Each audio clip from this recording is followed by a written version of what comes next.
Imagine producing the most important day of your life, only to discover your venue has been hijacked hours before the ceremony. No location, no groom answering. 200 guests on the way.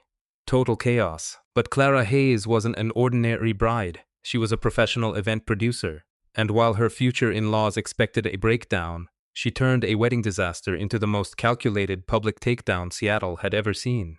Welcome to Twisted Vows. We have a story for you today about a family that laid the perfect trap only to watch it clamp down on their own leg instead. If you have a family member who loves to stir up drama, type your age in the comments and hit subscribe so you don't miss the part where I became front page news. Now, settle in and enjoy a tale of revenge best served cold. My name is Amelia Sterling. I am 34, and on my wedding day, I showed up to find my venue decorated for a complete stranger. 2 hours before the ceremony, I was standing in my dress in a Chicago botanical garden, watching them set up for someone else. My soon-to-be mother-in-law had canceled my reservation a week before, without a word to me. She had stolen my $50,000 deposit and moved the entire wedding to the Sterling Tower, a venue I had explicitly rejected. She was counting on me having a complete breakdown. She was certain I would just accept defeat, but my job is managing massive architectural projects, so I moved my entire wedding in 1 hour. What I did next brought her family's real estate empire to its knees. Welcome back to Twisted Vows. If you've ever dealt with a controlling in-law, tell me your age and where you re from in the comments, and make sure you subscribe. Now imagine this, 1 p.m. on a grey, blustery Saturday in October. The wind coming off Lake Michigan was brutal. It tore at the hem of my dress as I got out of the town car. The Lincoln Park Conservatory should have been filled with my flowers and my jazz trio. Instead, another wedding party's decor was going up. The whole place was dead silent except for their crew. Behind me, the caterer's truck idled its engine a low hum. David, my caterer, stepped out. He walked over, holding an iPad, his face a mask of confusion and worry. He turned the screen toward me so I could see it. It was a venue change confirmation email sent from the conservatory's official address 2 days ago. He said he thought it had to be some kind of mix-up. It wasn't.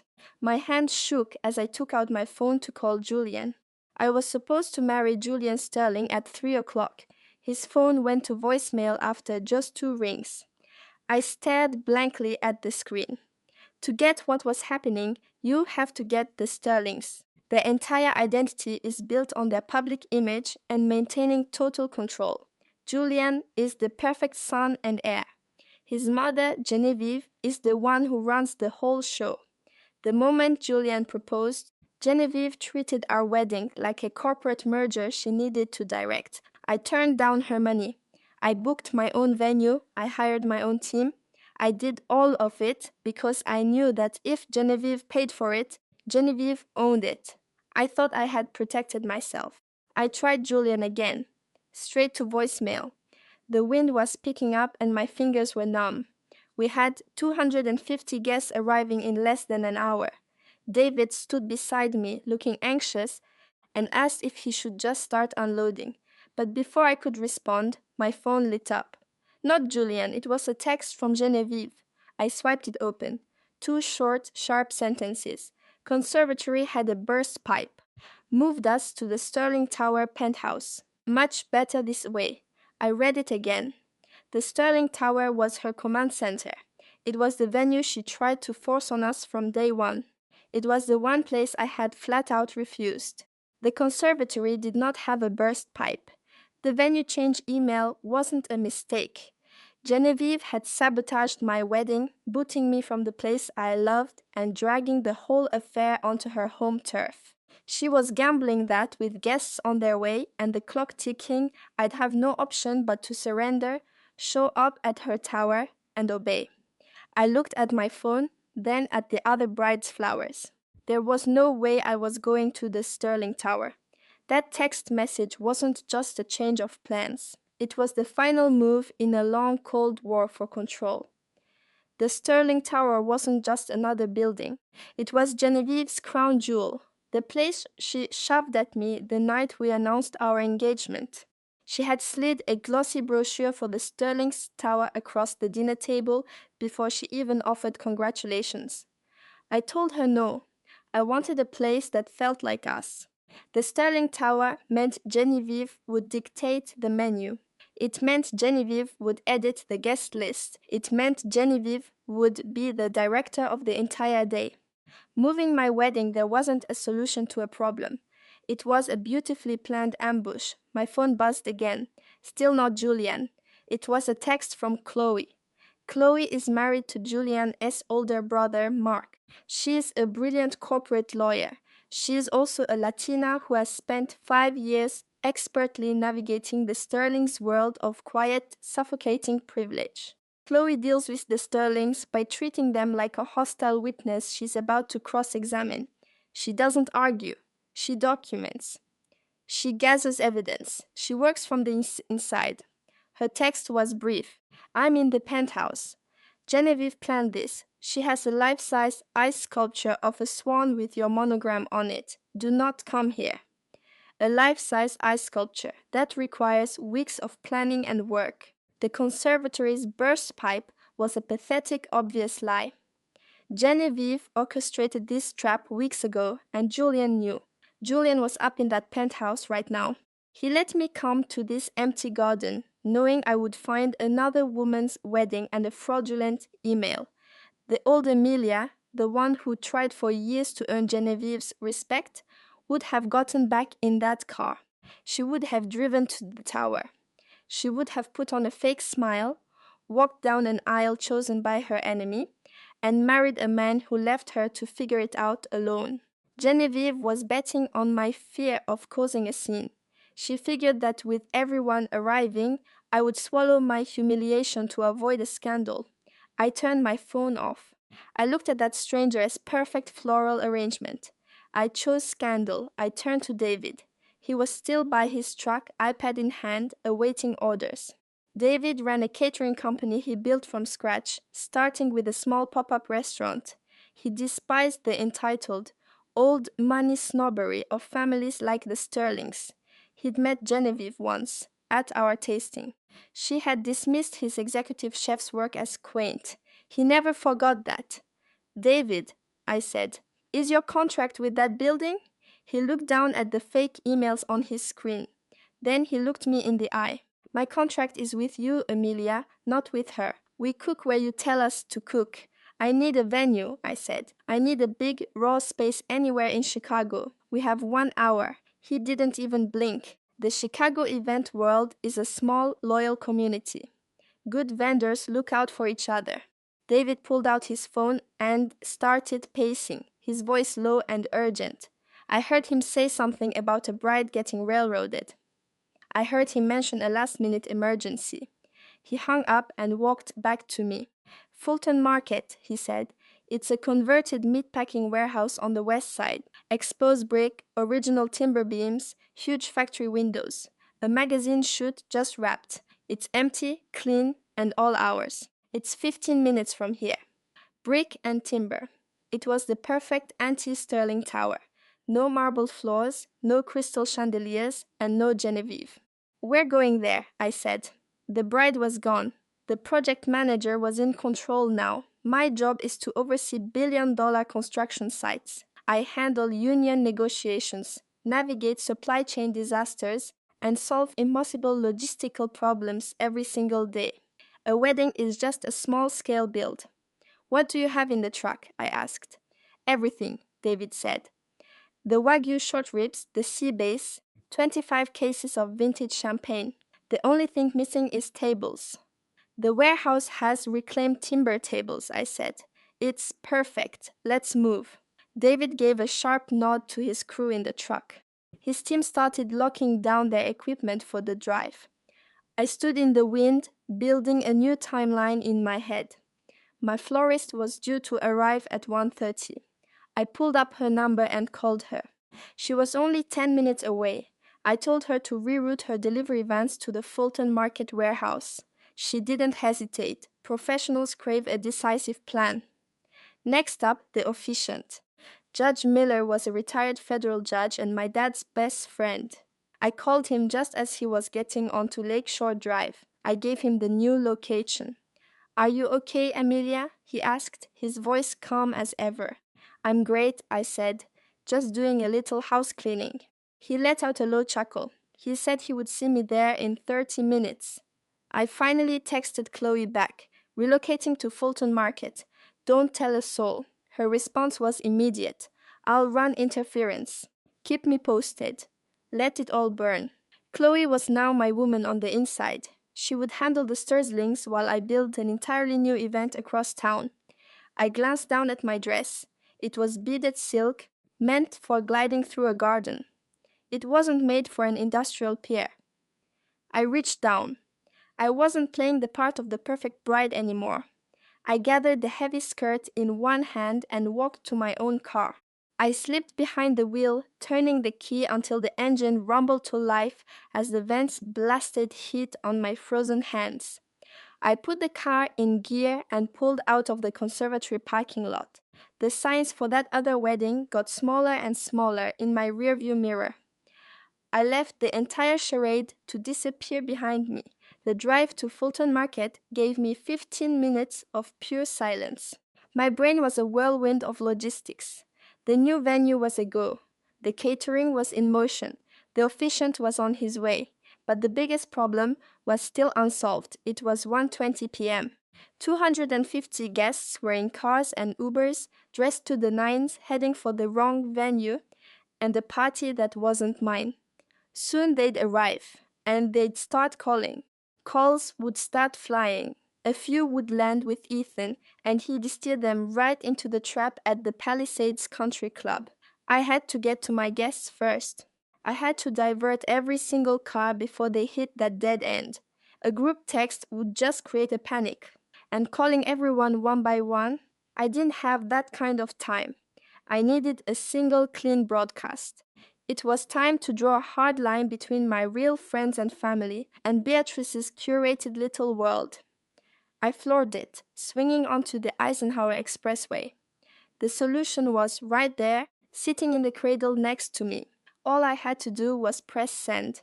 I yanked the wheel, screeching onto the shoulder and slamming the transmission into park. The engine hummed low against the crisp November air. The dashboard clock glowed 1:25. In my line of work, you learn fast that time is the one asset you can get back, and I was burning through it.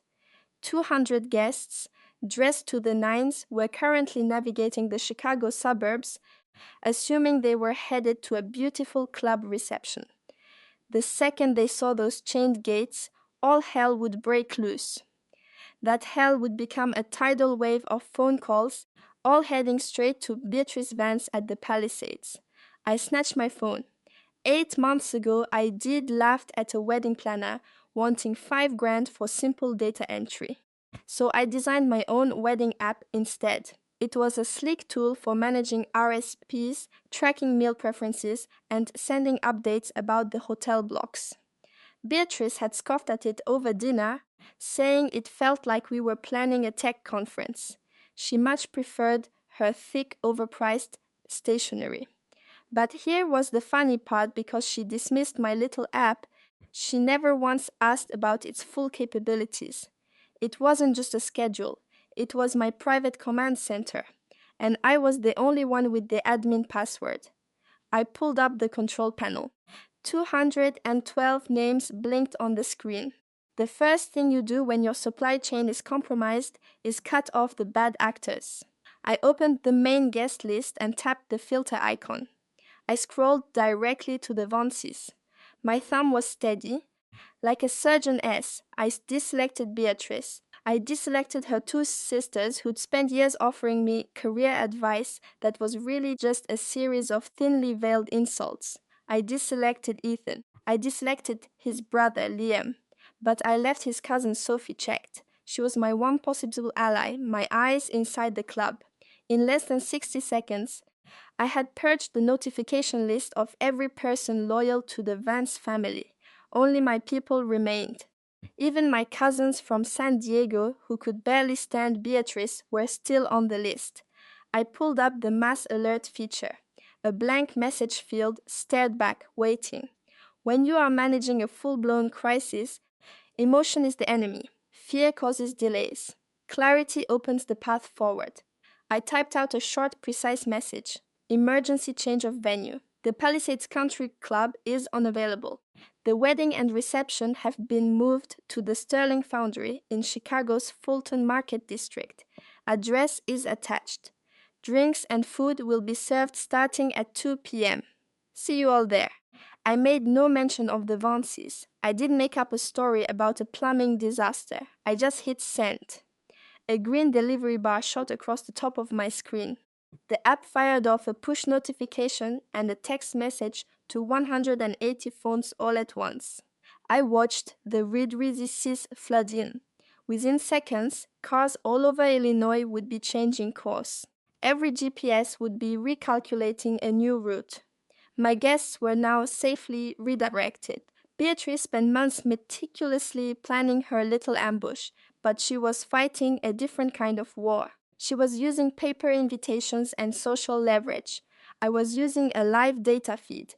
I put the car back in drive and merged onto the highway. The Chicago skyline rose before me, all sharp lines and cold gray against the winter sky. I used the voice command on my steering wheel to call Marco. He answered on the first ring. The background on his end was a symphony of controlled chaos truck, doors slamming, voices barking orders. Everything's loaded up, Marco said, a little out of breath. I could hear the clink of glassware and the crunch of tires on asphalt. I pictured him there, securing crates of champagne, moving with that same focused intensity I felt. We were completely in sync. He wasn't going to let his amazing food get caught in the crossfire of some rich family's drama. Are the warming chests secured? I asked, keeping my eyes on traffic. Strapped down tight and running off the generator, he replied. My entire kitchen staff is following right behind us in another van. And we taped a copy of the voided contract to the main gate for the next person who shows up. Perfect, I said. I'm about 15 minutes out. What does the setup time look like? The foundry is a totally blank canvas, Marco said. No prep needed. The site manager left the loading bay doors open for us. We'll pull right inside, get the tables set, and start pouring. We can have champagne ready by the time your first guest walks in. I thanked him and hung up. The physical part was over. The venue, the food, the guests, it was all handled. But as I took the exit for Fulton Market, the weight of what I was doing finally started to sink in. The logistical crisis was solved. Now, the emotional war was about to begin. I turned down a cobblestone alley behind the foundry. This neighborhood felt like a world away from the perfect green lawns of Lincoln Park. This was all exposed brick, steel fire escapes, and cold, hard pavement. It felt real. Marco's catering truck was already backed up to the loading dock. I stepped out of my car, hiking up the train of my wedding dress to keep it off the grimy street, and went inside. The space was stunning in its raw, industrial beauty. Soaring ceilings, iron girders, and huge windows that looked out over the Chicago River. Marco's team moved like a special ops unit. They rolled out long, rustic tables, draped them in white linen, and assembled a makeshift bar from old shipping containers. This was the exact opposite of a stuffy country club wedding. This was a bold statement. I just stood there for a moment watching the room come to life. In 20 minutes, the people I loved would start to walk through that door. They would expect to see Ethan. They'd look at this massive space, see the champagne and the food, and then they would ask the question, where is he? Any other bride would be falling apart right now. She'd be hiding in a back room, sobbing over her ruined wedding day and the man who betrayed her. She'd be completely shattered by the humiliation. But I wasn't scared. I felt a strange, sharp sense of calm. I had no intention of hiding. I was going to stand right at the entrance, greet every single one of my guests, and hand them a glass of champagne myself. I would look them in the eye and let them wonder. Ethan's betrayal wasn't my failure to see the truth. It was a fatal flaw in a product I was about to bring into my life. This was simply a last-minute recall. For years, the Vance family had treated me like I was just another one of Ethan's accessories. My only job was to look good for photos, attend their charity events, and keep quiet to protect their flawless public image. Beatrice always acted like she was the director of this entire show, and I was just a silent background character. But today, I was the one calling the shots. The first car started pulling into the lot across the street. I saw my uncles get out, looking up at the foundry with confused faces. My friends from college tumbled out of another car, laughing as they tried to walk on the cobblestones in their heels. The plan had worked. It had worked perfectly. As Marco came over with a glass of water for me, a special ringtone cut through the noise. It was coming from my coat on a nearby chair. I walked over and pulled out my phone. The screen was lit up with a picture of Ethan from our trip to Italy 2 years ago. He was grinning, beer in his hand, without a single worry on his face. It was 1:45. The trap at the Heritage Grand was set. The ballroom was empty and waiting. And Ethan was finally calling, probably to ask for my ETA. He thought I was on my way to his mother's turf, completely beaten. He was expecting a sobbing, frantic bride, begging for a way out he could pretend to give her. I looked at his smiling picture, took a long breath of the cool garden air, and knew the first phase was over. Now the real fun would begin. I swiped my thumb to accept the call. I pressed the phone to my ear, and I said nothing, I just waited. The sound of clinking glasses and a faint string quartet filtered through the phone. The distinctly stuffy ambience of the Heritage Grand. Ethan sighed. It wasn't a sigh of relief, but one of pure annoyance, like his driver was late. "Maya, where are you?" he demanded, his voice sharp and strained. "My mother is about to have a full-blown meltdown, and these patent leather shoes are torturing me. I told the shop they were a size too small. Of course, no one listens. Just give me an ETA. We need to get pictures done before the entire family descends." And the whole time, I was standing in the middle of a beautiful, sunlit garden, completely alone. Caterers were bustling past me with trays of appetizers and crates of wine, but my fiancé was too worried about me. He wasn't concerned that our wedding venue had been completely locked down. No, he was upset about his shoes being too tight and the schedule being slightly off. "I'm not on my way," I said, my voice perfectly calm and even. "I'm standing outside a locked gate at the Palisades. The entire place is dark, Ethan. There's a cancellation sign taped to the front door." He sucked in a sharp breath. He didn't sound shocked. He sounded like a public relations agent getting ready to spin a disaster. "Okay," he said, "don't worry. My mother has already taken care of everything. The venue had a major electrical fire on Wednesday. Total disaster. The whole place flooded from the sprinklers," he said. "Catherine called the Heritage Grand and pulled some serious favors to get us their main ballroom. She honestly saved our wedding. Get in your car and come here now. This can still be perfect if you just get here and put on a happy face." I let him tell the whole lie. It was smooth. Clearly, he'd practiced it, but liars never check all the details. Every deception leaves a trail. "Wednesday, you said?" "Yes," Ethan answered a little too fast. "Wednesday afternoon. It was chaos, but Catherine worked a miracle." I looked out across the lawn at my friend Sarah's, who was setting up a welcome table. She's the one who forwarded me the email an hour ago, an email from our photographer.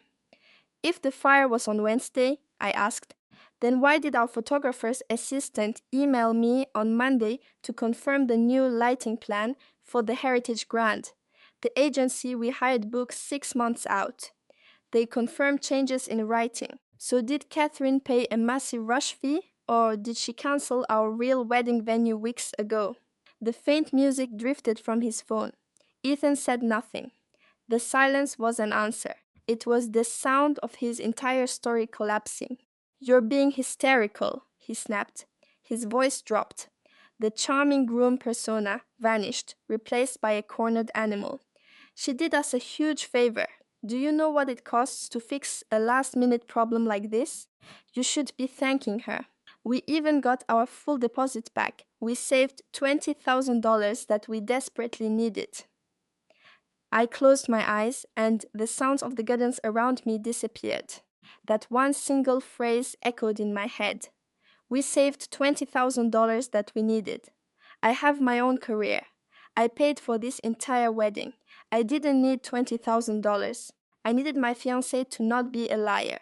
Ethan was a real estate developer. He made well over 6 figures, drove a brand new convertible, and only wore custom suits. He never missed a golf trip with his partners. He was supposed to be the successful one. "Why did we need the money, Ethan?" I asked.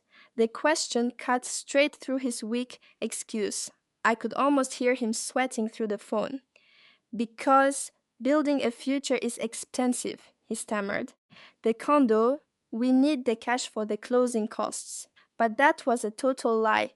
You don't sell your own wedding for parts unless you're in some kind of serious financial hole. And then all the pieces clicked together. I thought back over the last 6 months. Ethan, constantly on his phone during dinner. The hushed, tense calls he would take on the weekends. The way he'd slam his laptop shut if I came into his office while he was staring at architectural plans. He told me it was just due diligence, exploring new projects. "You weren't exploring anything," I said, my voice quiet but sharp. "You lost it all. What are you talking about?" he shouted, his voice cracking. "That downtown high-rise," I said. "You've been sinking money into that failing project all year. You said it was a sure thing, a genius move. But the city denied the zoning permits 3 weeks ago, and your investors pulled out." Ethan's silence on the other end of the line was a full confession.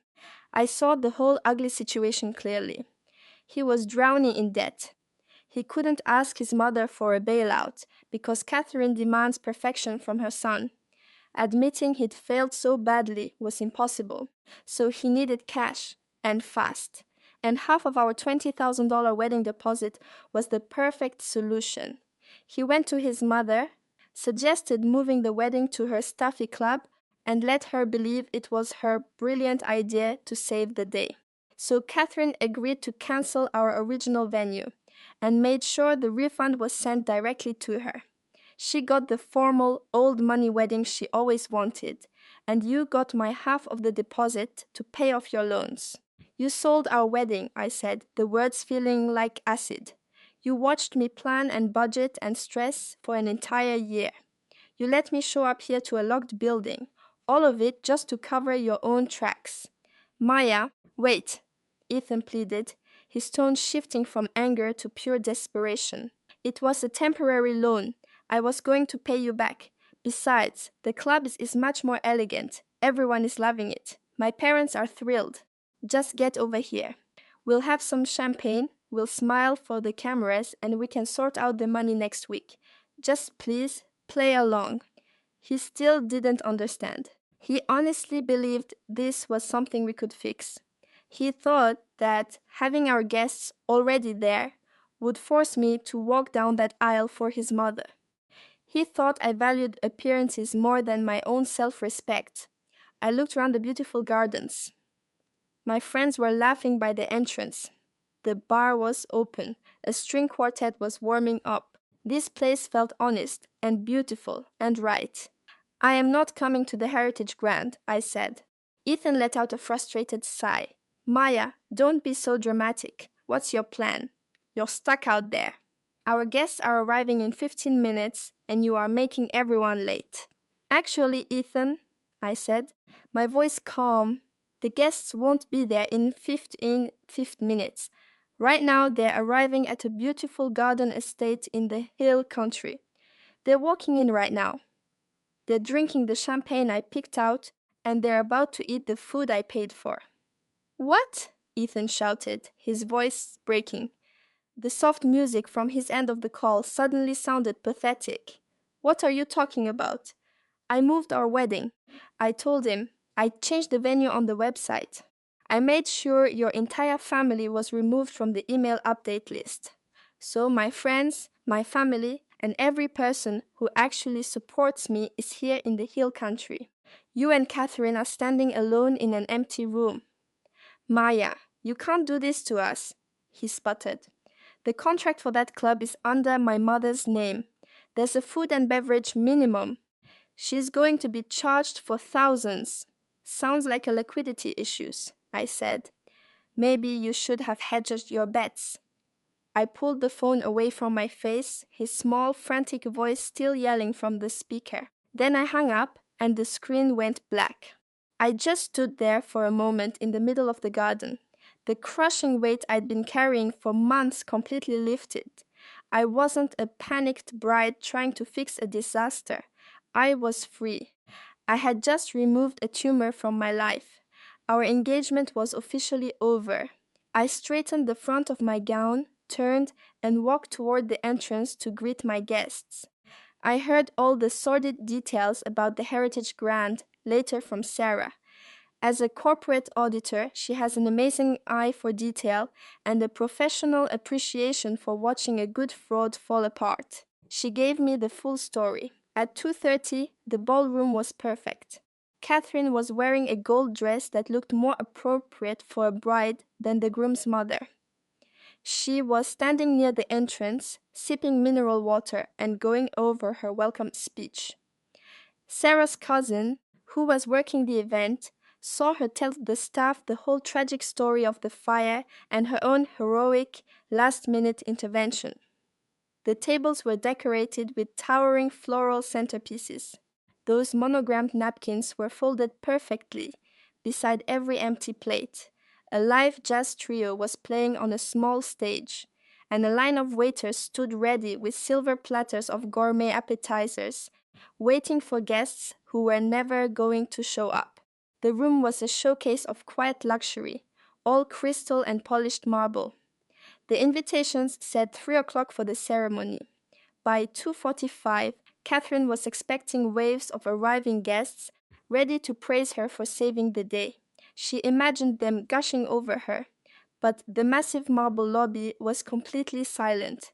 The valets were just standing around under the awning. At 2:55, Catherine checked her watch and adjusted a flower arrangement. She told Ethan there was probably a big accident on the freeway delaying everybody. Ethan just stood by the bar, looking miserable in his new suit, checking his phone every 5 seconds. A string quartet started to play, but the cheerful music just echoed off the empty walls and perfect tablecloths. A few of Leo's relatives who missed my email blast were completely lost. His great aunt from Naperville pulled over to call for directions, texting his cousin for help. The cousin didn't even bother explaining. She just opened her phone, dropped a pin on the new location, and forwarded my text. Her message was simple. The bride is here and the party has started. The aunts turned their car around immediately. They'd always found Eleanor completely overbearing and much preferred a real party to her stuffy events. 3 o'clock came and went. The grand ballroom was still a ghost town. The musicians awkwardly finished a song, and the silence that followed felt heavy. By 3:15, an elaborate ice sculpture of two swans was dripping onto the expensive linen. The catering manager exchanged worried glances with his staff, wondering if they should offer appetizers to a room with only 2 people. Eleanor's perfect mask was finally cracking. She ordered Leo to call his uncles. He tried 2 numbers. Both went straight to voicemail. Julian finally told his mother what I said on our last call. He explained how I used our wedding website to reroute the entire guest list. Eleanor just laughed a sharp, ugly sound. She said I was bluffing. She claimed my family didn't have the pull to book a top-tier Chicago venue on a Saturday. She pictured me weeping in some hotel lobby, and that my guests would eventually find their way to her country club. She told Julian to have the kitchen hold dinner, but by 3:30, that delusion was over. The ballroom was empty. Then the club's director of events walked in. His name was Mr. Reed. He had on a crisp suit, carried a leather portfolio, and he looked angry. Places like that don't run on favors, they run on legally binding contracts. Mr. Reed marched right up to Eleanor. He cleared his throat and asked if she had an update on the timeline. Eleanor snapped at him to keep the food warm, blaming everything on a fake traffic jam. He opened his portfolio. He said the kitchen could hold the appetizers for 20 minutes, but the final invoice was already locked. And in that one moment, Eleanor's entire power play fell apart. When she booked the ballroom 2 days ago, she had pulled major strings to get it on short notice. She used her platinum membership to displace another party and grab the best room. She signed a last-minute contract. That contract had an incredibly strict food and beverage minimum. The Lakeview Manor required a guaranteed $50,000 for catering. That rule was absolute. If 200 people ate, the bill was 50 grand. If just 3 people stood in an empty room, the bill was still 50 grand. Eleanor glared at the contract. The color just vanished from her face as she argued, her voice rising over the music. She argued it was an emergency, that the club should just waive the fee as a professional courtesy. Mr. Reed gave a cold, polite smile and simply pointed to her signature. He reminded her the chef had already bought and prepared 200 portions of filet mignon and lobster tails. The club had 20 servers on staff, all of them earning overtime. The bill stood. It would be charged to her member account by 5 p.m. Julian heard every word from the bar. His secret, catastrophic business failures had pushed him to steal my $30,000 deposit. He thought he was so clever. He thought he'd finally fixed his financial disaster. Now he was just standing there, watching his mother get hit with a $50,000 bill for a wedding with no guests. Stealing my money didn't solve his problems, it just set the Pierce family's finances on fire. The $30,000 he stole from me wouldn't even cover the club's invoice. The math was devastating. My move wasn't just a social embarrassment for his mother. It was a complete financial implosion for their family. Eleanor dismissed the manager with a trembling hand and turned on Julian. The polished, high society mask was finally gone. She finally realized I wasn't crying in a hotel. I was hosting a fully funded party across town. And I was making her look like a complete idiot in front of her elite circle and staff. She grabbed her cashmere wrap. She ordered Julian to bring the car around. They planned to flee the empty ballroom, drive down to River North, and drag me back. They seriously thought they could just show up and bully me into returning with them. My friend Maya watched them storm out. She finished her champagne, put the glass on a tray, and followed them, without rushing. The game had just escalated. The Pierces were speeding toward the gallery, expecting to find a broken bride.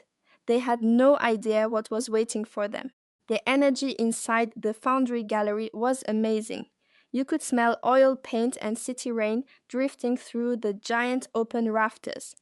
200 guests filled the huge space. There were no seating charts, no stuffy rules. Just whitewashed brick walls, polished concrete, and stunning modern art. It was the complete opposite of the sterile, perfect world Eleanor demanded. My digital switcheroo had worked flawlessly. Every guest I cared about was right here.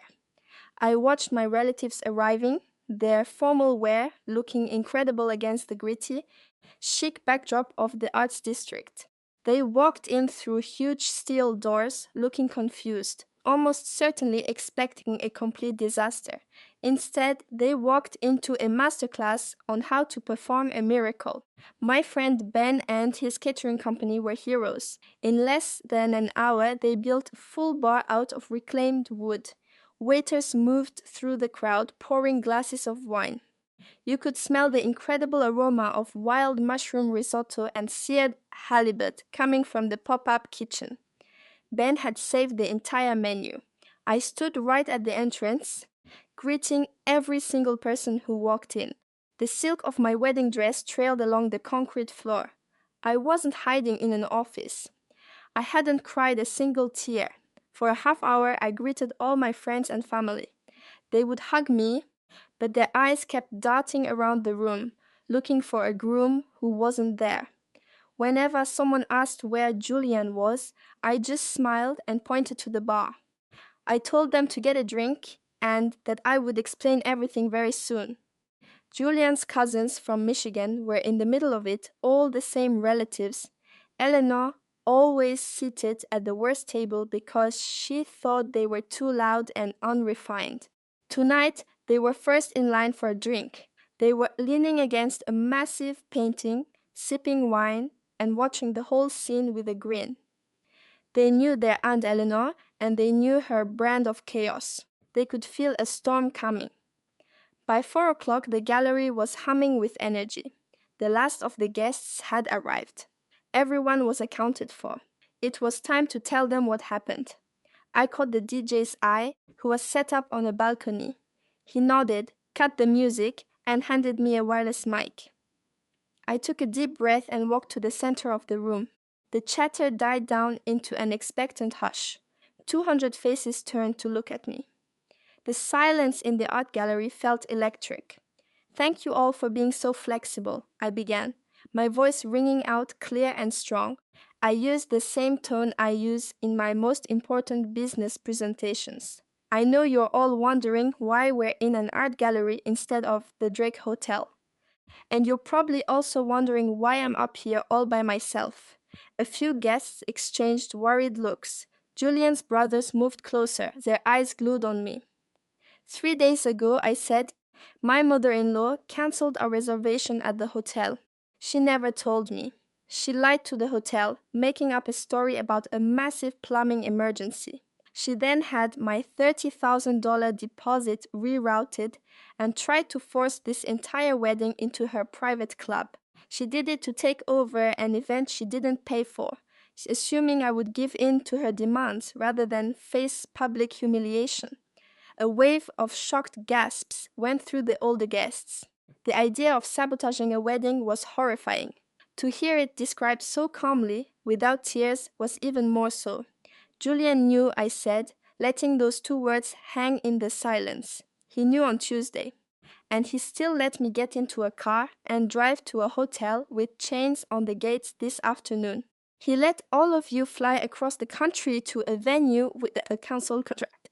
He did this because his architectural firm is secretly falling apart, a detail he never shared with me. He needed my stolen deposit to help cover his massive hidden losses. He saw our marriage as a financial rescue, not a partnership. The silence in the gallery was deafening as the betrayal sank in. I looked across the crowd, at friends who had come from all over the world. I don't make deals with liars," I said plainly. "I don't make excuses for cowards, and I will not marry a man who's a puppet for his mother. For those reasons, the wedding is officially off." I paused, letting the finality of it all settle in the room. "However," I added, gesturing to the catering stations, "the food has been paid for, the bar is completely open, and this amazing venue is ours for the rest of the night. So I invite all of you to eat, drink, and have a wonderful time. Please consider this a party celebrating me dodging a very expensive bullet. Thank you for being here." I set the mic down. For 3 solid seconds, nobody moved. Then David, the head bartender, made his play. He wasn't just listening. He had his phone up, camera pointed right at my face. He had recorded everything since I started talking. David was in a private group called the Chicago Hospitality Alliance. It was a secret network of caterers, photographers, and event planners who warned each other about nightmare clients and scammers. David had a special dislike for the arrogance of the private club crowd. He hated people who treated service staff like they were invisible. My speech wasn't just for my friends and family. It was proof. David was already typing a caption, ready to post the video for the entire network. By morning, Eleanor Pierce would be blacklisted across Chicago's entire event industry. No vendor with any self-respect would ever work with her again. The quiet in the room finally broke into thunderous applause. My lead designer from the structural team raised his champagne flute, letting out a sharp, joyful whistle. My new partners immediately began to cheer, a wave of applause bouncing off the exposed brick and steel beams of our new architecture studio. This wasn't just polite clapping, it was a genuine roar of pride. My friends from architecture school surged forward, pulling me into a massive group hug. My father, a general contractor, slapped me on the back, a look of pure astonishment on his face. The intense pressure that had filled the room just moments before was gone, replaced by the thrilling energy of a successful launch. The DJ spun a classic soul track. The bass line vibrated through the polished concrete floor as servers appeared with trays of elegant hors d'oeuvre. The official launch party for my new firm had started. It felt less like a party and more like a revolution. I headed toward the bar, the adrenaline from my presentation finally starting to fade. I set the presentation clicker down and accepted a glass of mineral water. I took a long, calming breath. The launch was over. The plans were public. I had done it. But that rush of victory didn't last long. The fallout was already on its way. The smooth rhythm of the music was shattered as a heavy glass door flew open, slamming against its hinges with a crack that silenced the room. A gust of biting, early spring Chicago wind swept in, scattering cocktail napkins across the floor. The chatter nearest the entrance died in an instant. A wave of silence spread through the party, even reaching the DJ, who smartly faded the music out completely. More than 200 pairs of eyes pivoted to the wide-open doorway. Liam Vaughan was standing there, his designer suit looking perfect, but his face was ashen, slick with sweat and raw panic. His mother, Eleanor, stood beside him, clutching a pashmina shawl against the chill. Her eyes scanned the room, absorbing the size of the crowd she had clearly wanted to avoid. Carter, his brother, lingered a step behind them, looking like he desperately wanted the floor to swallow him whole. The Vaughns were here. A blast of cold Chicago air rushed into the studio, carrying the smell of the lake and the damp city streets. The sudden bang of the door sliced through the warm, celebratory atmosphere. Seeing the commotion, the DJ killed the music, plunging the entire studio into a thick, expectant silence. 200 pairs of eyes were fixed on the main entrance. Liam Vaughan stood framed in the doorway, his expensive suit looking completely out of place against the minimalist industrial aesthetic of my new firm. His breathing was rapid and shallow. Next to him stood his mother, Eleanor. She wore an elegant tweed suit and an expression of controlled fury that felt deeply personal and very old. Hiding just behind them was Carter, Liam's older brother, who was staring down at his polished loafers as if praying for an escape. But Eleanor never hesitated. For years, she had run museum galas, charity auctions, and real estate board meetings by seizing control and speaking with absolute authority. She shrugged off her shawl, handing it to Carter without a glance, and marched directly toward the center of the studio. The crowd of my friends, mentors, and investors parted for her like water. They weren't just clearing a path, they were setting up a ringside seat for the coming demolition. I stood my ground by the presentation stage, the clicker for the projector still clutched in my hand. I refused to take a single step in her direction. In any hostile negotiation, you never give up the high ground. You force your opponent to come to you, to exhaust their energy and reveal their entire strategy, and only then do you dismantle their position. Eleanor stopped about 10 feet in front of me. Her eyes swept the room, taking in the food, the custom lighting, and the faces of her own social circle holding wine glasses. She was sizing up her audience. She drew a breath, preparing to launch into her carefully crafted sob story. Maya, this has gone on long enough, Eleanor declared, her voice sharp and loud, designed to command a boardroom. I understand you're upset. Planning a wedding is stressful, I know, but staging this kind of public spectacle and embarrassing our family at your little office party is truly beneath you. She shifted her stance, turning to play to the crowd. She needed them to see her as the calm, rational matriarch and me as the hysterical, jilted fiancé. The Landmark Hotel had a major structural issue, Eleanor announced, placing a hand over her heart in a gesture of deep concern. A load-bearing wall was compromised. The city inspectors were about to condemn the entire wing. I spent my whole morning pulling every string I have to book us the grand ballroom at the peninsula. I leveraged my own reputation to save this wedding. I worked to give you a magnificent, and more importantly, a safe venue. And what do I get for a thank you? Maya decides to act like a spoiled brat and ruin everything. She turned back to me, chin held high. It was, I'll admit, a masterful performance. It had drama, a selfless hero, and a very clear villain. In a private setting, in her own world, it might have actually worked. But Eleanor made one fatal mistake. She wasn't on her turf. I raised the clicker in my hand. My voice was perfectly even. I kept every trace of emotion out of my tone. That is a truly compelling story, Eleanor, I said. My voice, amplified by the studio's sound system, was calm and clear, but it does raise a rather significant architectural problem. I pressed a button on the clicker. The huge projection screen behind me lit up, showing a detailed 3D structural scan. My firm conducted a pro bono structural analysis of that hotel for the Landmark Preservation Fund just last week, I explained. These are the scans. The building is sound, no compromised walls. I clicked again. However, this is the city's event permit, filed yesterday for the Omnicorp Tech Conference. In your and Faith ballroom. So was it a structural failure, Eleanor? Or did you just get a higher bid? The silence that followed was deafening. Eleanor S. carefully constructed mask of righteous indignation simply shattered. Her mouth fell open, but nothing came out. She shot a desperate look at Liam, then back at the massive screen displaying her lie. A low murmur of angry whispers began to spread through the room.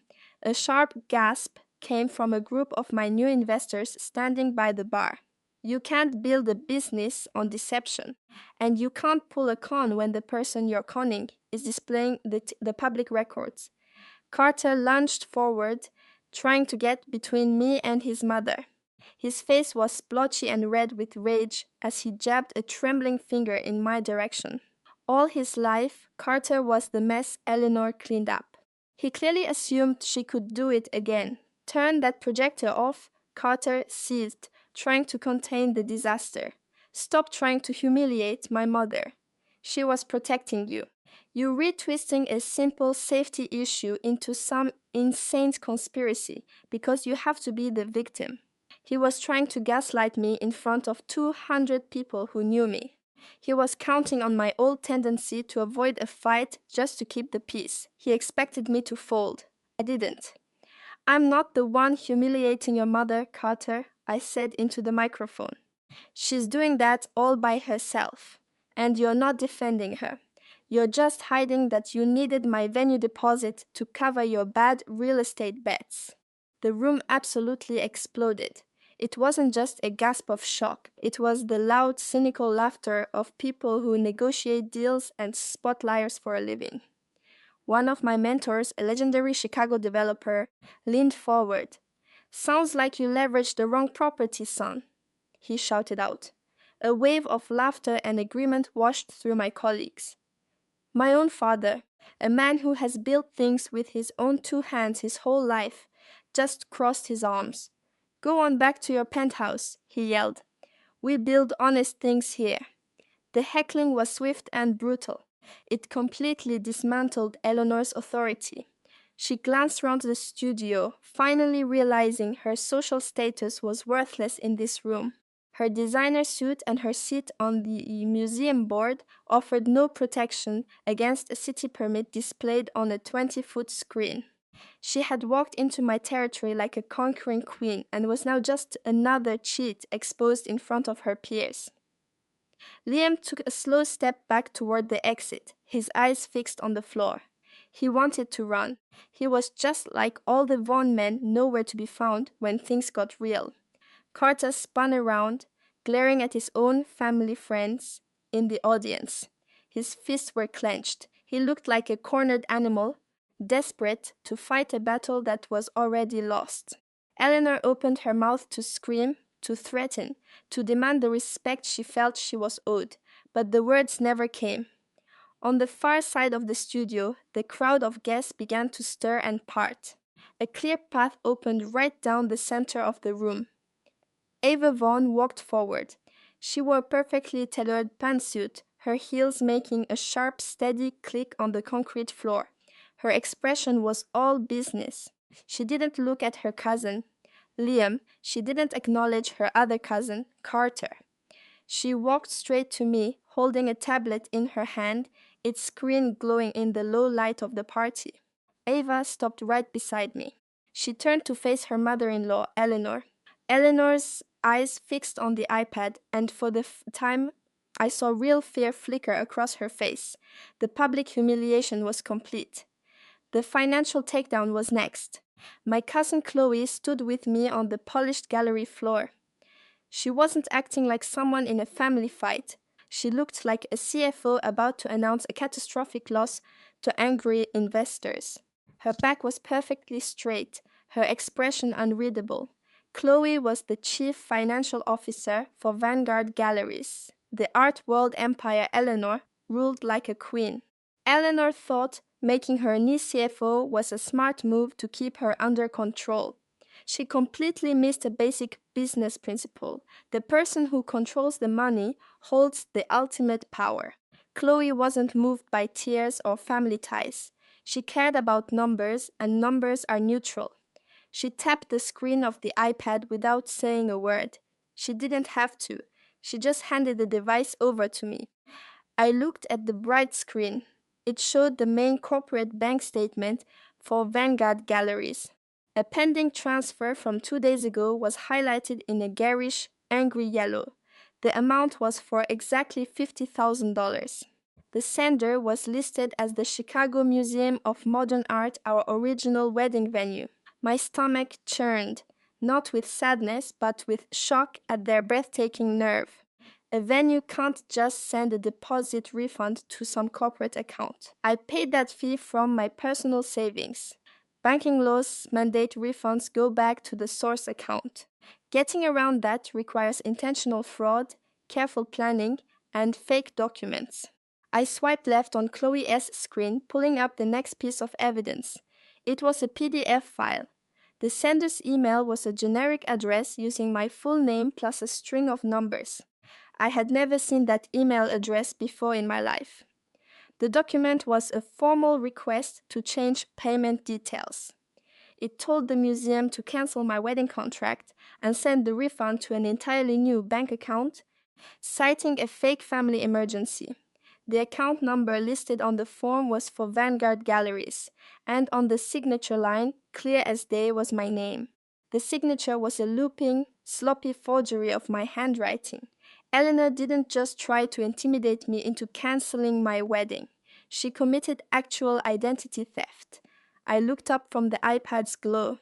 Eleanor was staring at it, her face a mess of panic. The powerful art dealer had vanished, replaced by a woman calculating prison time. I brought the microphone back to my lips. As I was saying, I told the silent room, my voice bouncing off the high ceilings, Leo needed $50,000 to cover a secret crypto loss. What I just found out is how his mother illegally laundered him the cash. I tilted the iPad, showing the transaction to the front row. My cousin is the chief financial officer for the family business, I said, my voice cold and precise.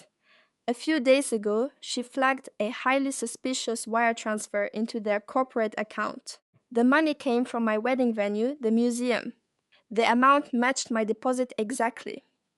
Leo took a nervous step back, his expensive shoes scuffing the floor. To make this happen, I continued, staring right at Eleanor, my former mother-in-law created a fake email address in my name. She filed a fraudulent payment request. She forged my signature on a legal document. She then committed wire fraud to steal my money. The whispers in the gallery died instantly. You can gossip about family drama or a cheating fiancé. You don't know what to do with evidence of a federal crime. You crossed a serious line today, Eleanor, I said, the microphone making my voice ice cold. You just went from being an overbearing mother to a common criminal. The blood drained from Eleanor's face. Her skin turned a sickly gray as the reality of what she'd done finally landed. She was surrounded by witnesses. I was holding digital proof of her crime. The story she spun about a venue issue wasn't just a lie to save face. It was a pathetic, failing cover story for felony fraud. Leo stared at his mother in pure horror. He'd wanted a quiet loan to cover his mistake. He never imagined her fix would involve federal offenses. Leo was an investment banker.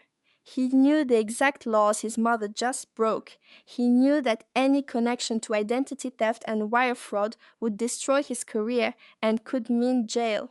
His attempt to hide a bad investment just made him an accomplice to a serious crime. I lowered the iPad and handed it back to Chloe, who gave me a firm nod. I finally turned to look at Leo. He was physically shaking. The arrogant anchor who told me to just play along an hour ago was gone. Now he was just a man watching his future burn to the ground. I raised my left hand. The huge emerald-cut diamond felt heavy and cold on my finger.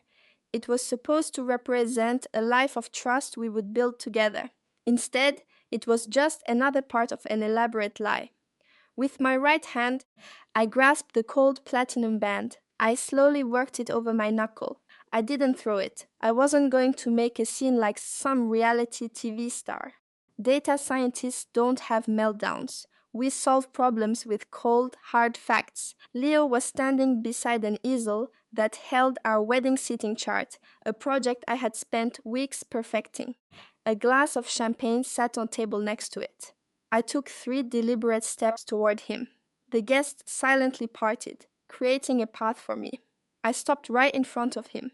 He started to speak, probably to offer some pathetic apology or beg me to stop.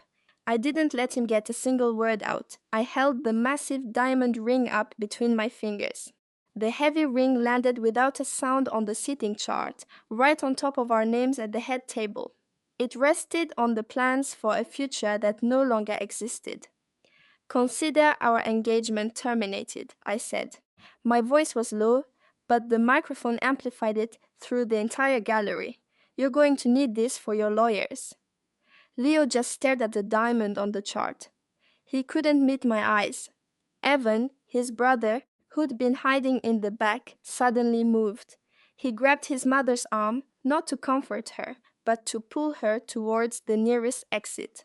Eleanor tripped on her designer dress, her head down to hide from the smartphones now recording her escape. Leo numbly turned and followed his family out. He pushed through the fire exit doors and vanished into the cold Chicago night. The doors slammed shut, echoing in the quiet room. The family was gone. I turned back to my guests. The air in the gallery was buzzing. I caught the DJ's eye. He was watching me, his hand on the soundboard waiting. I gave him a single, sharp nod. He immediately pushed the volume all the way up. A heavy dance beat blasted through the speakers, and the tension in the room shattered. The crowd erupted in a huge cheer. My dad was already popping another bottle of champagne. Even Leo's cousins were heading to the bar, shaking their heads and laughing. The catering staff brought out fresh trays of food for the crowd. The party was back on, but now it was a wild celebration of freedom. I found my best friend Maya. We didn't say a word. We just grabbed 2 glasses of champagne, toasted and watched the night unfold. Monday came with a cold wind of the lake. I walked into my office at 8, put down my tea, and turned on my laptop. I started running analysis on a new data model. The city's tech sector never sleeps, and neither does the internet. While I spent Sunday relaxing, the video of my non-wedding had gone completely viral. The consequences were instant and all online. Our videographer sent the clip of my speech to a private group for Chicago wedding planners Saturday night. It was a warning about working with Leo's family, but somebody in that group knew they had gold. They screen recorded the video and put it on TikTok. By Monday morning, it had over 10 million views. You could see why the algorithm ate it up. People like gossip, but they absolutely adore a well-executed takedown. The clip showed me, in a wedding dress inside a chic industrial loft, calmly destroying my wealthy mother-in-law with documented proof of bank fraud. No screaming, no melodrama, just cold, hard facts. The video's final moment went viral instantly. Me placing a 4-carat ring on the blueprints of a cancelled house, telling my ex-fiancé to save it for his lawyers. The consequences hit the Caldwell family before the stock market even opened. Eleanor Caldwell's world was built on a flawless reputation. She believed her old Chicago money and Gold Coast penthouse made her invincible. She woke up Monday to learn credibility can vanish instantly. Once the story hit the society columns, her closest friends just cut her off. The elite do not tolerate public humiliation, especially over financial fraud. The same women who praised her at a gallery last week were now ignoring her calls. She was quietly kicked off the museum's F Foundation board. Her curated image as a design powerhouse was now a caricature in the papers, and being shunned was just the beginning. The financial blow landed an hour later. At 9 a.m., the events team at a prestigious River North gallery processed the charge, $50,000 to Eleanor's corporate account. She immediately called the director to fight it, claiming the event was a catastrophe and had been cancelled. The director reminded her that family drama does still negate a binding contract. The caterer had bought food for 200 people. The staff had all been paid. The gallery was taking the money from her account. End of story. Eleanor was bleeding money, and her social status was burning to the ground. While she was battling the gallery, Leo was learning the real price of his desperate gambles. Leo was a rising star at a top real estate development firm in the Loop. In that world, your reputation is the only currency that matters. A developer has to have a perfect ethical record to handle investor capital. By 10 that morning, the firm's senior partners had all seen the scandalous article. It had been shared all over the industry's private forums. The story didn't just describe a messy family argument. It detailed the forgery and financial fraud behind a $25,000 loan. Worse, it proved Leo used that loan to hide losses on his failing condo project. Leo was summoned to a partners' meeting before he finished his coffee. A firm can't keep a partner publicly accused of forging documents against his fiancée. The risk was too great. They suspended him on the spot, pending an investigation, and took his laptop and keycard. His career was dissolving, destroyed by the very lies he thought would fix everything. As they drowned in their self-made disaster, I started my next move. For 4 years, I'd endured Eleanor's passive-aggressive remarks and Leo's casual condescension. I only stayed because I was gathering proof, waiting for the right moment to leave without a messy legal battle. The Caldwell family's public implosion was the perfect opportunity. With Eleanor fighting the gallery and Leo suspended, no one was paying attention to me. They were too busy fighting a 5-alarm fire to notice the single match I was about to light. On Monday afternoon, I made my quiet move. I didn't pack a bag. I just opened my laptop. I used their public scandal as the perfect reason to escape their toxic world. I didn't bother with a final argument. I just closed the book on them, leaving Leo to deal with his family's wreckage alone. Around 3 o'clock that afternoon, my cell phone started buzzing. It was Leo. I didn't pick up. straight to voicemail. He tried 4 times in 1 hour. The transcribed voicemails appeared on my screen, letting me read his growing desperation without hearing his voice. His tone changed with every message, tracking the breakdown of a man who'd lost all control. The first message was pure damage control. He demanded I post a statement calling it a misunderstanding, claiming I was destroying his career over a simple cash problem. The second message was a desperate bargain. He offered to return my $25,000 if I did just call him back and talk to his partners. He needed an alibi. By the fourth message, the arrogance was gone. I could almost read the stutters. He was begging me to help undo the damage. He swore he had no idea his mother planned to commit fraud.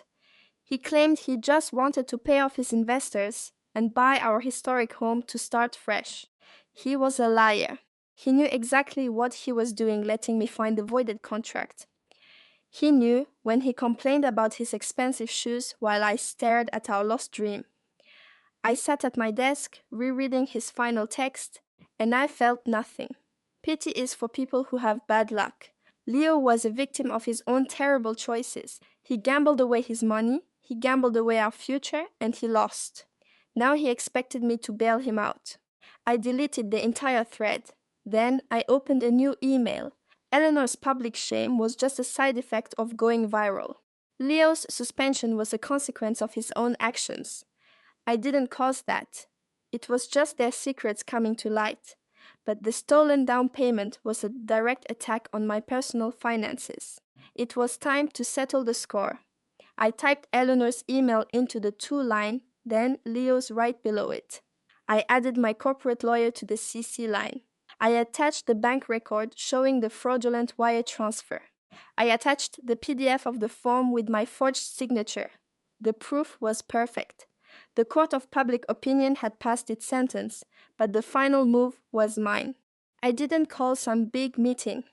Showdowns in glass boardrooms are for TV, not real life. When you hold all the cards, you don't need to be in the same room, you just deliver the terms of their surrender. I sat at my desk and opened a new email. I put Eleanor S. address in the recipient field, then Leo's. In the CC field, I added my attorney, Mr. Roth, who specializes in financial fraud. Then I clicked the paperclip and attached 3 separate files. The first attachment was the bank statement. My friend Clara pulled it, clearly showing the $25,000 transfer into the Caldwell Design Group S business account. The second was the fraudulent transfer PDF, showing my perfectly copied signature. The third was a statement from Leo S. development project that Clara also acquired, proving its massive debt, the clear motive for the theft. The email itself was short. It had no exclamation points. It didn't offer any lectures about my broken heart. I just laid out the cold, hard facts. I stated that on the morning of Tuesday, March 10th, Eleanor Caldwell committed identity theft and federal wire fraud to steal funds from my personal savings account. I pointed out that Leo Caldwell was a willing accomplice, using the money to cover his real estate project's losses. I gave them 2 options.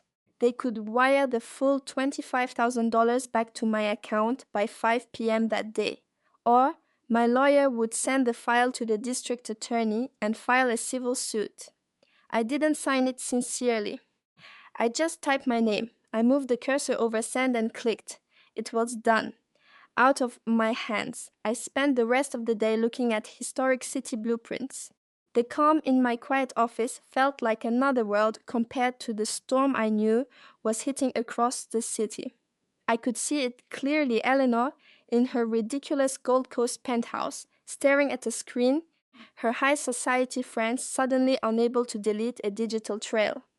I pictured Leo in his condo, suspended from his job, watching his final escape route vanish. The clock on my screen ticked past 4, then 4:30. Sunlight cut across my desk, creating long shadows. I wasn't pacing. I wasn't refreshing my bank account. A perfectly laid plan just needs a little time to bloom. You make your demand, and then you just wait for them to break. At 4:45, my phone buzzed against the desk's wood grain. I answered. The screen glowed with a new alert from my bank. A new deposit had just cleared. The confirmation text was a beautiful, satisfying green. The total was $25,000. The sender was listed as Caldwell Design Group. The memo line was completely empty. It was their silent, bitter surrender. The money they owed me was finally back where it belonged. The debt was settled. 5 minutes later, the phone buzzed again. This time, a text message directly from Julian. He just couldn't handle being ignored. People who spend their lives shifting blame can't stand it when you finally shut them out. They always have to get the last word in, trying to make their cowardice sound like some kind of noble act. I opened it. It was just one line. I was just trying to protect our family. I read it one more time. The classic excuse of every spineless person. For Julian, protecting the family meant putting his mother's tantrums ahead of my own sanity. It meant emptying our savings to cover his mistakes so he could avoid one hard conversation. Peace in that house was just the sound of his mother not screaming. It was a fragile ceasefire, and I was the one paying for it with my money and my mental health. I tapped the reply button. I didn't write an essay. I didn't list every time he betrayed me or explain how deeply he'd failed me. I just wrote the one thing that would completely destroy his last pathetic defense. You didn't want peace, Julian. You just wanted a quieter war. I hit send. I watched the bubble turn green, confirming it was delivered. Then I tapped the icon beside his name. I scrolled all the way to the bottom of the contact page. I chose the option to block his number. A pop-up asked if I was sure, warning me that all his future calls and texts would be rejected. I tapped confirm, and just like that, Julian was erased from my digital life. I did the exact same thing for his mother, Catherine, and then his brother, Mark. I cut off every last connection. The war was officially over. Time is funny, it has a way of showing you the whole picture eventually. When you finally cut toxic relatives out of your life, the silence that follows is jarring. You're constantly bracing for the next emergency. But over time, that quiet becomes your new definition of peace. 6 months went by. The brutal Chicago winter finally gave way, melting into a beautiful, sunny afternoon in May. The ice was gone, Lake Michigan sparkled, and the whole city felt like it could breathe again. I was sitting at a small cafe table on a sunny piece of the Riverwalk. My spot overlooked the water, not far from the ballroom where we were supposed to have our wedding. The air smelled like fresh coffee and the clean scent of the lake. I was wearing a light jacket, my work laptop on the chair next to me. I had just been promoted to head of Midwest logistics. Apparently, the way I handled that supply chain disaster in March had impressed the board. A shadow fell across my table. I looked up. It was Chloe, and she was smiling. She looked like she'd lost 10 pounds of stress. She was in a chic pantsuit and sunglasses, just radiating a new sense of calm. Her divorce from Mark was almost complete. She had used the family's epic meltdown as the perfect chance to finally get away. She escaped with her company shares, her career, and more importantly, her sanity. She sat down in the chair across from me and signaled to a server. We ordered 2 glasses of cold, crisp Prosecco. We didn't waste a single minute talking about her ex-husband's family. We didn't rehash Catherine's very public humiliation or Julian's pathetic attempt to find work at a smaller firm. Their world wasn't our problem anymore. They were just ghosts from another life, a file that had been permanently closed. The server returned with our drinks. Tiny bubbles streamed up the glasses, sparkling in the afternoon sun. Chloe raised her flute. "To new beginnings," she said, her voice full of confidence, "and to building your own boat." I raised my glass and clinked it against hers with a crisp, clear sound. "To building your own boat," I repeated. I took a sip, looking out at the river.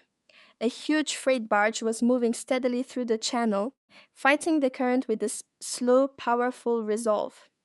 I thought about the worthless key to that penthouse. I thought about the freezing wind from the lake, the ironclad prenup, and the sick feeling in my stomach when I learned the life I'd built was nothing but a cage. People will tell you a broken engagement is some kind of tragedy. They expect you to mourn the wasted money, the cancelled plans, and your relationship status. But that's not how you heal. When a train reaches a collapsed bridge, you don't just stop. You find a different path. You lay down new tracks. Sometimes the best thing a toxic family can do is finally show you where the exit is. It reminds you that you have the map, the tools, and the strength to build your own damn world. Welcome to Cherry Vengeance, where we present our second original story for you to enjoy. Join us for a powerful story about a daughter who picked a strategy over sadness, full of family drama and shocking twists. Sit back and enjoy a tale of quiet revenge, executed with surgical precision, and an ending you won't forget. My mother's voice echoed through the SF MoMA Donors Gala, loud enough for her whole table to hear her little performance about parenting. "We had to establish financial boundaries with Claire," she announced, her voice full of the phony sadness so common among the San Francisco elite. "It is the only way she will learn what it means to be part of this family." The polite chatter stopped. A table of women in expensive dresses turned to stare right at me. Has a narcissistic parent ever tried to publicly shame you, just to make themselves look like a saint? Let me know your age and how you dealt with it in the comments. Welcome to Cherry Vengeance, where we serve the truth and let karma do the dirty work. My father, Richard, stood next to my mother, fussing with his tuxedo cuffs. He gave the women a pained, understanding look. "It was for her own good," he said. "Bryce is launching his new NFT platform, a major project, and Claire refused to support her own family. We simply can't enable that kind of selfish behavior." I was standing just 5 feet away, drinking sparkling water. I didn't move. I didn't even blink. I didn't mention that Bryce's platform was a half-baked fantasy built entirely on their desperate gamble for a fast payout. I just let them have their moment. They needed an audience. They needed these Silicon Valley titans to see them as the devoted, suffering parents of a thankless 32-year-old daughter. My mother caught my eye and gave me a tiny smile. It was sharp, a clear signal of her victory. She thought she had won because I wasn't making a scene in front of her wealthy friends. She thought my composure meant I had surrendered, but my silence was a weapon. What my parents conveniently forgot to mention was one very important document. 4 years ago, their investment firm had nearly gone under. A string of terrible bets on crypto companies had put them on the verge of bankruptcy. To save them from losing the exact social status they were parading around tonight, I had used my own assets and reputation to become the sole personal guarantor for their entire company, Golden Gate Ventures. They hadn't set any boundaries with me. They hadn't taught me anything. They had been living on my credit line for 4 years straight. Every fundraiser, every leased luxury car, every check they wrote to fund my brother's daydreams was backed by my personal financial guarantee. I was a partner at a venture capital firm. I managed billion-dollar funds for a living. I knew precisely how unstable their whole world really was. I placed my glass on a passing server's tray. I looked at my mother, then at my father, and gave them one slow, meaningful nod. "I hope you have a wonderful evening," I said. Then I turned around and walked out of the gala, leaving them to enjoy their spotlight. I crossed the huge echoing hall to the quiet atrium. My heels clicked against the polished marble floors. I stopped by the coat check, took my phone out of my purse, and unlocked it. I didn't need a public argument. I just needed to open my bank's corporate account portal. I opened the account registry. Golden Gate Ventures was right there, showing a debt-to-asset ratio that was absolutely horrifying. I navigated to the bank security settings and found the guarantor page instantly. I didn't even pause. I began the process of removing myself from their multi-million-dollar business loan. The screen confirmed it. Just like that, their massive liability was no longer mine. They wanted to talk about cutting me out? Fine. I was about to teach them what it feels like when your safety net disappears. My office, 40 floors above the Chicago Loop, was silent before sunrise. I preferred it. No distractions, no junior partners needing a minute, just the quiet hum of the servers and the first light hitting Lake Michigan.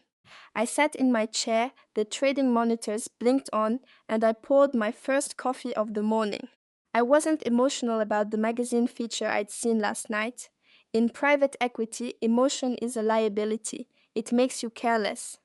My entire career is built on cold precision. I pulled up the primary account for the Prescott Trust. My parents adored that name. It sounded like old Chicago money, like something permanent and unshakable. But the numbers told a different story. It was all a facade. And for the last 4 years, my personal fortune was the only thing holding it together. When I first agreed to be the guarantor, it was supposed to be a simple formality. My father swore it was a temporary measure. He called it a signature, just to secure a 6-month operating loan. I knew it was a lie. That loan wasn't a bridge, it was a lifeline. I signed the documents anyway because I was 27 and thought that by saving them, I might finally earn their respect. I was wrong. All I got was their contempt. You see, when people need you to survive, they often grow to hate you for it. You're a constant reminder of their own failure. So they rewrote the narrative. They told everyone they had cut me off financially, making me the bad guy while they spent my credit to maintain their image. They leased my brother Leo a new electric sports car through the company, a supposed business expense. They hosted fundraising galas at the museum, calling them networking events. Every single one of those luxury expenses was a fraudulent charge on a line of credit that I was personally backing. I clicked over to the online guarantor authorization. My name, my private details, and my flawless credit history were all displayed on the screen, shackled to their colossal debt. They actually believed their own story that they had cast me out. My father spent his entire life bending the truth to fit his narrative. When my brother Leo barely graduated, my parents bought him a downtown condo to foster his creativity. When I made partner at my firm, they claimed I was too cautious. Leo was the visionary. I was just the support staff. But visionaries don't service debt. The support staff does. I hovered the mouse over the revoke guarantee button. There was no hesitation, no final twinge of family duty. I just clicked. A security box popped up, requiring my fingerprint on the scanner. I pressed my thumb to the pad. A green checkmark flashed, confirming my action. With that one click, the Prescott Group lost its only source of real capital. Their entire corporate line of credit was frozen, effective immediately. The full loan amount was now due. Their oxygen supply was gone. I spent the next 3 hours analyzing client portfolios and approving trades. At 10:15 on the dot, my direct line buzzed. It wasn't a client. The display read Julian Reed. Julian was my parents' accountant, a man so perpetually anxious he always sounded like he was running late for a flight. I answered on the second ring. "Good morning, Julian," I said, my voice completely calm. "Ava," he stammered, already out of breath. "I am so sorry to call you at the office, but there's a major alert on the holding company's main account. I need you to call the bank immediately and authorize an override." I kept my eyes fixed on my screen. "What sort of alert, Julian?" "A total freeze," he said, his voice laced with absolute terror. 2 massive payments were just rejected. One was a $12,000 charge for your mother's personal stylist subscription. The other was the payment for Leo's new car. The bank is saying the account's collateral is suddenly non-existent. They're blocking all transactions. Just tell them it's a glitch in the system. I took a long, deliberate sip of my tea. It's not a glitch, Julian. I withdrew my personal guarantee first thing this morning. That account is no longer my problem.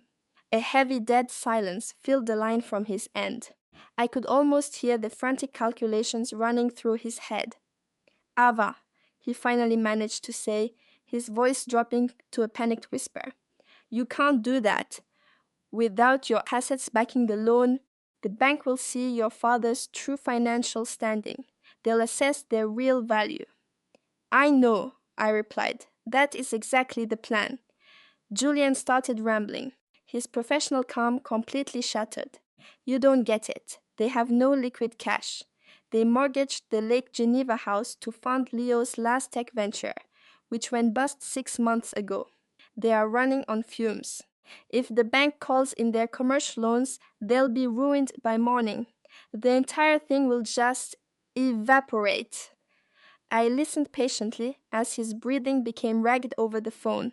My parents paid Julian a fortune to make their finances look like a work of art. But even the best painter can't create money out of thin air. My brother Leo spent his 20s failing from one big idea to the next. He launched a string of disruptive startups, things like an AI sommelier app and a VR travel company. Every single one burned through millions. And each time, my father would quietly cover the losses using the family's main line of credit. Dad never saw Leo's incompetence as a flaw. He called it finding his niche. He bankrolled Leo's entire adult life because admitting his favorite son was a failure would mean admitting his own legacy was a lie. While Leo was finding his niche, I was working my way up in finance. I learned how to track hidden assets, unravel corporate shells, and find the truth hidden in plain sight. I built my entire career on understanding what happens when the fantasy finally dies. Julian, I said, cutting through his panicked monologue. You work for them, not for me. You have a fiduciary duty to inform your clients their credit line is gone. I suggest you call my father and give him the news. But he'll fire me, Julian pleaded. Then you can watch the whole thing implode from the sidelines, I told him. Ava, he begged, if this loan gets called, the bank takes everything. The payroll for Leo's employees is going to bounce. You have to put your name back on the guarantee just for a week. I don't have to do anything, I said. The agreement was clear. I could withdraw my support at any time. I filed the release this morning. The bank has already processed it. It's over. But your family, he started. My family, I cut in, made it very clear in that magazine article that I'm not part of their success story. So I'm just giving them what they wanted. I'm embracing the independence they were so proud to announce. Good luck, Julian. I ended the call. I didn't feel triumphant. I just squared my keyboard on the desk and opened the next portfolio. The snare was now active. All I had to do was wait for them to walk into it. The morning crawled by. I greenlit a few acquisitions and reviewed a risk assessment. I knew exactly how this would play out. Julian would call my father. My father would scream at Julian. Then my dad would try to log into the bank's portal, see the frozen funds, and the terror would hit him. But my father would never call me. His pride is a fortress. He would never, ever lower himself to ask me for help. He would send his attack dog. He would send the one person he truly believed could still intimidate me into obedience. At precisely 1:30 p.m., the glass doors to my firm slid open. I heard the angry, hurried footsteps on the marble floor before I even looked up. Leo, he blew right past the front desk. He completely ignored the security officer who tried to stop him. He marched down the corridor, heading straight for my office. He was wearing a ridiculously expensive suit that, ironically, had been paid for with my capital. His face was a blotchy, furious red. He had the exact look of a spoiled child who just found out his credit card was declined, and he was furious at the inconvenience. He didn't knock. He slammed my office door open so hard it cracked the plaster on the wall. He just stood there in the entryway, breathing hard like a cornered animal, clutching a piece of paper from his bank. Leo was a total mess, a crumpled bank statement in his fist. His tailored suit was rumpled, and he was panting. He had torn through the lobby like a storm of pure entitlement. And standing just behind him was Sophia. She wore a stunning designer dress, her posture absolutely perfect. But I could see the stress around her eyes, the deep exhaustion of a woman whose entire job is managing a spoiled man-child. I genuinely felt for Sophia. She was a brilliant art curator for a major gallery. She understood the difference between perception and reality. She married Leo 3 years ago, believing she was joining the stable, prestigious Prescott family. My parents sold her a complete and utter fantasy. They presented Leo as a misunderstood visionary about to have his breakthrough. They threw lavish parties and spoke of the great Prescott legacy. Sophia believed every word of it because why wouldn't she? The wealthy couple serving vintage wine had no reason to admit their whole world was balanced on their daughter's credit score. Julian slammed his fist on my gallery desk. "Fix it," he snarled. His voice bounced off the high ceilings, making a few of my staff glance over nervously. "Fix this whole disaster right now, Ava." I didn't even flinch. I just clicked my mouse, saving the inventory file I was working on. "There's nothing to fix, Julian." He stormed into my office, waving his phone. The concierge from the set I just called me, screaming. He said you canceled the corporate account. My dinner reservation for my investors was just rejected. Do you know how pathetic that looks? Reinstate it now. You're going to destroy Dad's entire development company with this little power trip. Olivia stepped forward then. Her soft blue eyes searched my face, confused. "Julian told me there was some kind of banking error with the family's credit line," she said, her voice quiet but strained. "He said you accidentally froze the primary construction funds." I gave my pregnant sister-in-law my full attention. "Olivia, Julian is lying. There is no credit line. There's a shell company that's been insolvent for years, and I was the only person funding it. This morning, I closed the account. The bank is shut." Julian lunged at my desk, his face flushing a deep, ugly red. "Be quiet," he hissed. "You have no clue what you're talking about. You sell paintings. You don't understand real estate finance." I just turned back to my monitor, ignoring his tantrum. "Big projects need capital, Julian," I said, clicking through a few files. "And you're all out. Let me show you what your brother's brilliant business mind actually looks like."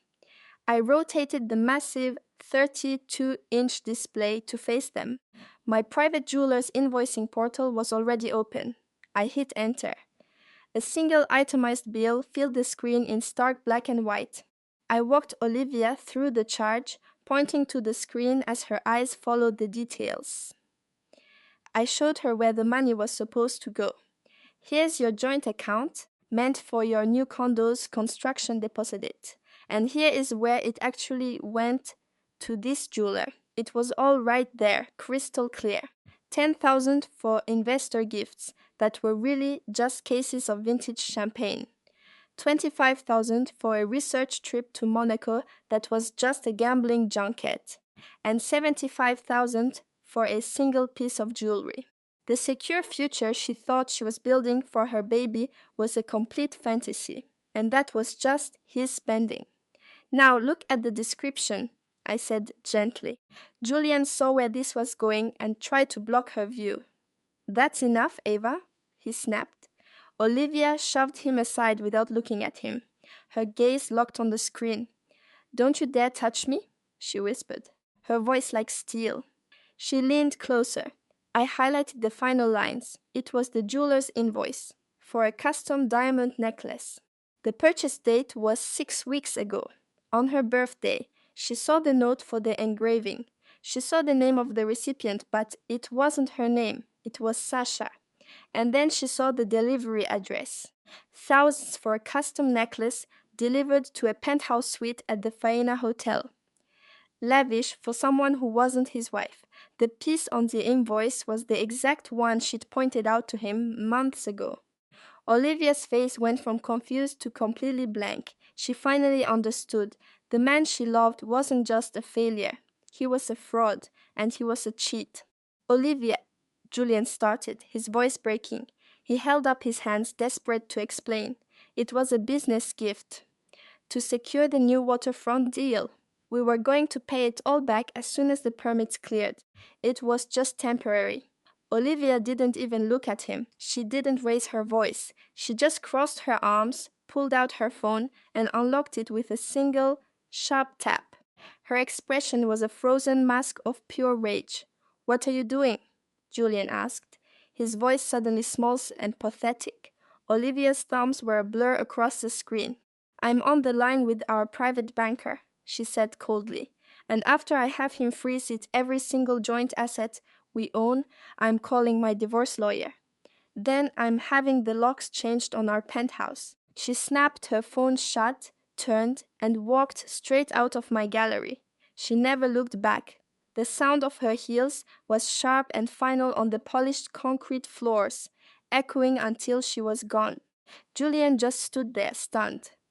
He stared at the empty doorway, then back at me, his face a storm of disbelief and fury. He came here demanding I fix his mess. Instead, he just watched his entire life burn to the ground in under 3 minutes. He pointed a shaking finger at me. "You think you're clever," he hissed, his voice dropping to a venomous whisper. "You think cutting off one account changes anything? Dad isn't going to let this happen. He has other properties, real money. You just made the worst mistake of your life." He spun around and stormed out, practically running after the wife he had already lost. I just stood there in the silence of my office. I knew exactly what properties he meant, and I knew my father was about to walk into a trap far worse than a cancelled credit card. 2 days went by after Julian S. meltdown in my gallery. The fallout was swift and silent. Olivia had served him with divorce papers, and my parents were suddenly confronted with the reality that they were broke. I didn't feel smug. I just got back to work.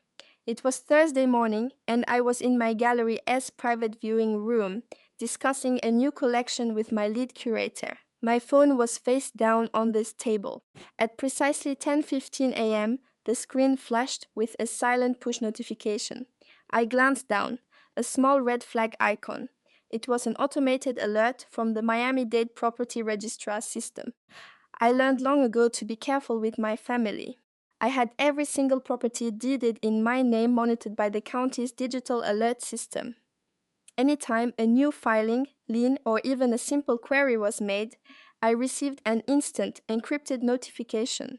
I tapped the message. A file number appeared, showing a new lien application was in process. The property was a beachfront condo in South Beach. My pulse didn't even quicken.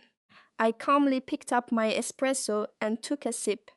I scanned the application details while my curator went on about an artist's brushwork. That condo was a relic from my parents' days of pretending they had money. They bought it 20 years ago to show off. They'd host huge catered parties and brag to their friends about their winter getaway in South Beach. But they consistently forgot to pay the massive HOA fees and property taxes. 5 years ago, the condo board sent a final foreclosure notice. They were about to lose it all in a public auction, so I intervened and cleaned up their disaster. I paid the entire delinquent balance from my own accounts. In exchange, I had my father sign a quitclaim deed, transferring the title fully to my name. I had it recorded and secured, and I've paid for its upkeep ever since. My parents, however, have an amazing ability to rewrite history. They still called it the family condo. They genuinely believed my name on the title was just a clever way to shield the asset from their many creditors. They forgot that a recorded deed isn't a family agreement, it's the law. The alert on my phone showed that a new loan application was being fast-tracked. Someone was trying to borrow $250,000 against the condo's equity. I checked the lender's name. It wasn't a real bank. It was a hard money lender, the kind that advertises online. They give desperate people quick cash at predatory interest rates. They rarely do their due diligence unless their software flags a problem. My father was obviously desperate. His son was useless, the family money was gone, and his country club membership was past due. Arthur needed money, and he needed it fast. So he found some shark online, plugged in the condo's address, and clicked submit. The portal showed an electronic signature right there on the loan document, my signature. He'd forged it, assuming this shady online lender would wire the cash before anyone knew. He thought the anonymity of the internet would cover his crime. I set my espresso cup down. The average daughter would have called her father, screaming. They would have threatened to sue us and start an epic family war. But I knew better. Getting angry is a tactical error in a financial fight. I waited for my meeting to end, excused myself, and walked back to my office. I locked the door and sat down. The thought of calling my father never even crossed my mind. I went directly to the lender's website and looked up their corporate leadership. I found the direct line for their head of risk management. Before I called, I wrote a short email. I attached a certified digital copy of my passport, the official articles of incorporation for my gallery, and the recorded deed proving I was the sole owner of the South Beach property. I included a formal statement that I had not authorized this loan. Then I pressed send. Then I dialed the number for the risk management department. A man answered, identifying himself as the chief compliance officer. I introduced myself using my full name and title. I own the Moreau Art Gallery in the Miami Design District, I said, my voice perfectly level. You are currently processing a loan for $250,000 on a South Beach property. The applicant used a forged electronic signature. I am the legal owner of that asset, and I am formally reporting this as identity theft and attempted mortgage fraud. The officer on the other end went completely still. These lenders live in a legal gray area, but they are terrified of federal crimes. Mortgage fraud gets the FBI involved. The woman on the line cleared her throat, her bottom gone. Mom, we'll freeze the application and report it to our fraud division. No, wait, I said. Don't just kill it. If you do, he'll just go to another bank. I want you to flag the application for enhanced verification. Send an automated email saying the digital ID couldn't be confirmed for a loan this size. Tell him the final step requires a notarized signature in person to release the funds. The fraud specialist went quiet, getting it. She saw the perfect elegance of the trap. She promised to handle the flag, and I hung up, spinning in my leather office chair. I just handed my own father the shovel to dig his own grave. He'd see the email and assume it was a simple bureaucratic hiccup. He'd realize his forged digital signature wasn't enough.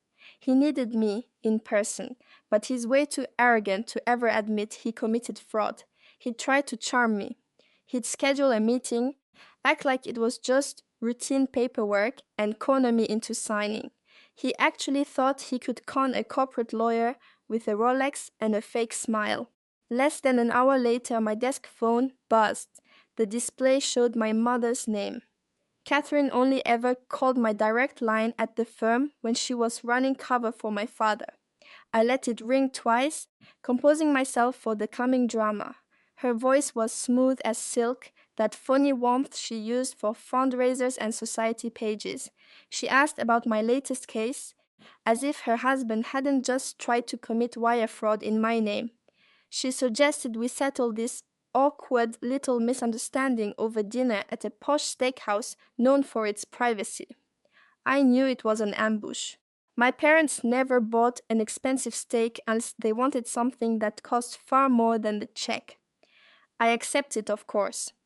Dodging a trap is never as satisfying as walking into it and springing it yourself. I arrived at the restaurant at 7 on the dot. The place smelled of old money and cedar plank salmon.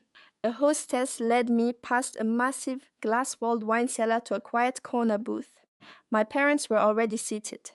Richard in his custom-tailored suit, Catherine in her usual diamonds, and they had a guest. A nervous man in his late 50s sat with them, looking totally lost amongst the dark wood and leather. He wore a cheap polyester tie and a jacket that was clearly too tight across his shoulders. He looked terrified, sitting perfectly upright. My father stood, flashing his classic insincere smile. "Amelia," he said, motioning to the man.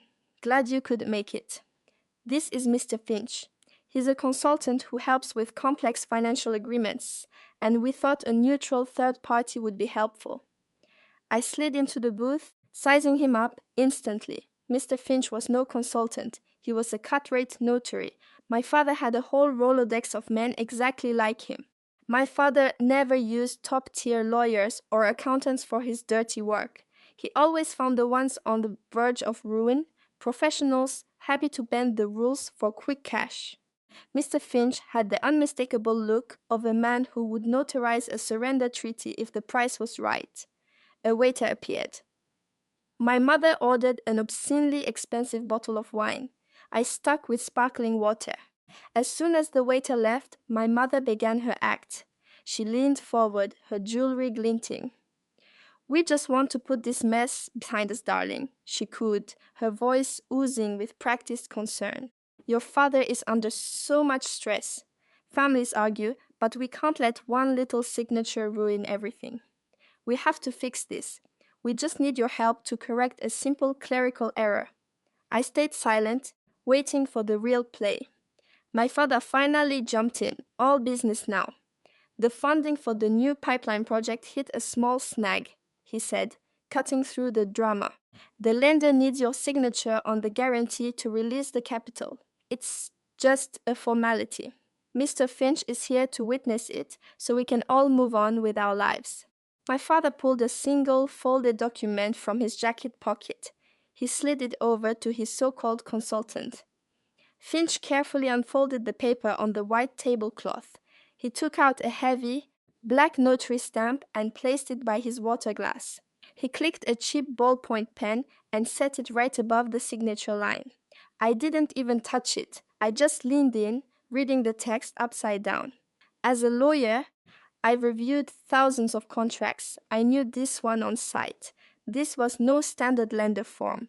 It was an unlimited personal guarantee, and a shoddily written one at that. Signing it would make me personally liable for my father's entire $30 million business loan. I'd be leveraging everything I'd ever built. This wasn't a formality. It was a trap designed to shift his crime and all the risk onto me. It was financial poison served on a silver platter. My mother took a slow, deliberate sip of wine. Her eyes were like ice, waiting for me to break. She thought I'd signed just to avoid a scene. Instead, I picked up my butter knife. I used the flat of the blade to push the document back across the table, right in front of the notary. I looked the man in the cheap suit straight in the eye. "Mr. Finch," I said, my voice quiet and steady, "before we do anything, I have a few procedural questions for you." Finch blinked, glancing from me to my father. "Procedural questions?" he stammered. "Yes," I said. "I'm wondering about your professional liability insurance. Are you bonded to notarize commercial guarantees exceeding $20 million? And does the Texas State Code require a thumbprint for verification, or do you just stamp whatever my father tells you to?" The man's face went completely pale. He was used to dealing with people who were intimidated by legal jargon. He was not ready to be quizzed on state regulations by a corporate attorney. He fidgeted in his seat. My father broke in, his friendly facade cracking. "Amelia, stop with these ridiculous games," he snapped. "Mr. Finch is a licensed professional. Just sign the damn paper so we can get the money." I kept my gaze fixed on the notary. "A licensed professional would know you can't legally witness a signature obtained under duress," I stated calmly. "I wonder what the Texas State Bar would say about a notary facilitating fraud. Mr. Finch's fear quickly curdled into a pathetic show of aggression. He puffed up his chest, trying to seem important for the man signing his check. "Look, lady," he sneered, "all pretense gone. Your family drama isn't my problem. I'm here to watch you sign something. The bank is waiting. If you refuse, I'll have to note it in my log as a formal refusal. That could tie this project up in court for years. Now stop wasting my time." He shoved the contract back toward me, pointing his pen at the signature line. He actually thought the threat of a delay would scare me into signing. He thought his cheap little rubber stamps gave him some kind of authority. I glanced at his pen, at his arrogant face, and then I reached into my purse. I didn't raise my voice. I didn't react to the little tantrum he was throwing. Mr. Finch thought his stamp made him the powerful one here. He didn't get it. A notary is just a witness. The one who actually knows the law is the one in charge. I pulled out my phone. I didn't even bother with a search engine.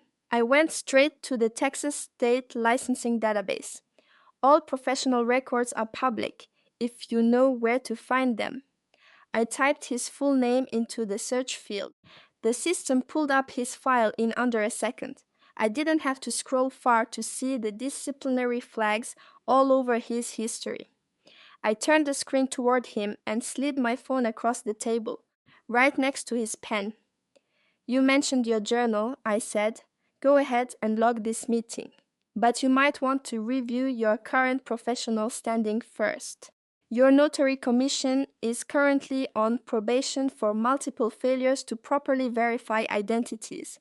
It looks like the state is already watching you. And since you're sitting here trying to witness a coerced signature on a fraudulent loan, I'm pretty sure the board would consider this a career-ending offense." Finch leaned over the phone. His eyes scanned the screen. Every bit of color drained from his face, leaving his skin looking thin and gray. He was used to bullying people who didn't know the rules. He wasn't prepared for someone who had them memorized. His bluster evaporated. He wasn't a neutral party now. He was an accomplice. He was now an active party to felony forgery. The legal blast radius had just jumped from my father and landed squarely on him. I tapped my nail on my phone screen, the click echoing in the quiet restaurant. "I'm one press away from reporting this to the district attorney right now," I said quietly. Mr. Klein didn't even try to argue. He didn't look at my father for help or ask about getting paid. His only thought was survival.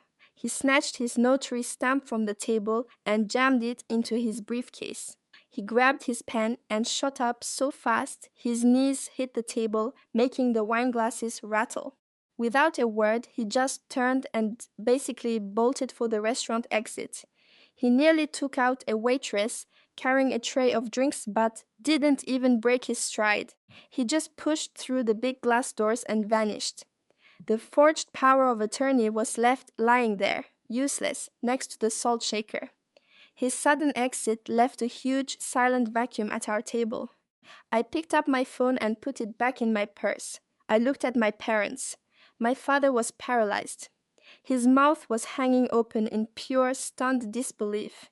He'd orchestrated this whole dinner, expecting his paid notary to intimidate me into signing. Instead, he watched his whole scheme run for the door. My mother sat perfectly still. She was gripping the stem of her Chardonnay so tightly her knuckles were white. Her scheming little smile had completely evaporated. All that was left was the raw, panicked realization that they had no legal options left. The Oakwood Hills property deal was toast. Their line of credit was gone. They were completely cornered by the financial mess they'd made for themselves. The silence hung in the air for what felt like an eternity. Then our waiter returned, pen and pad ready.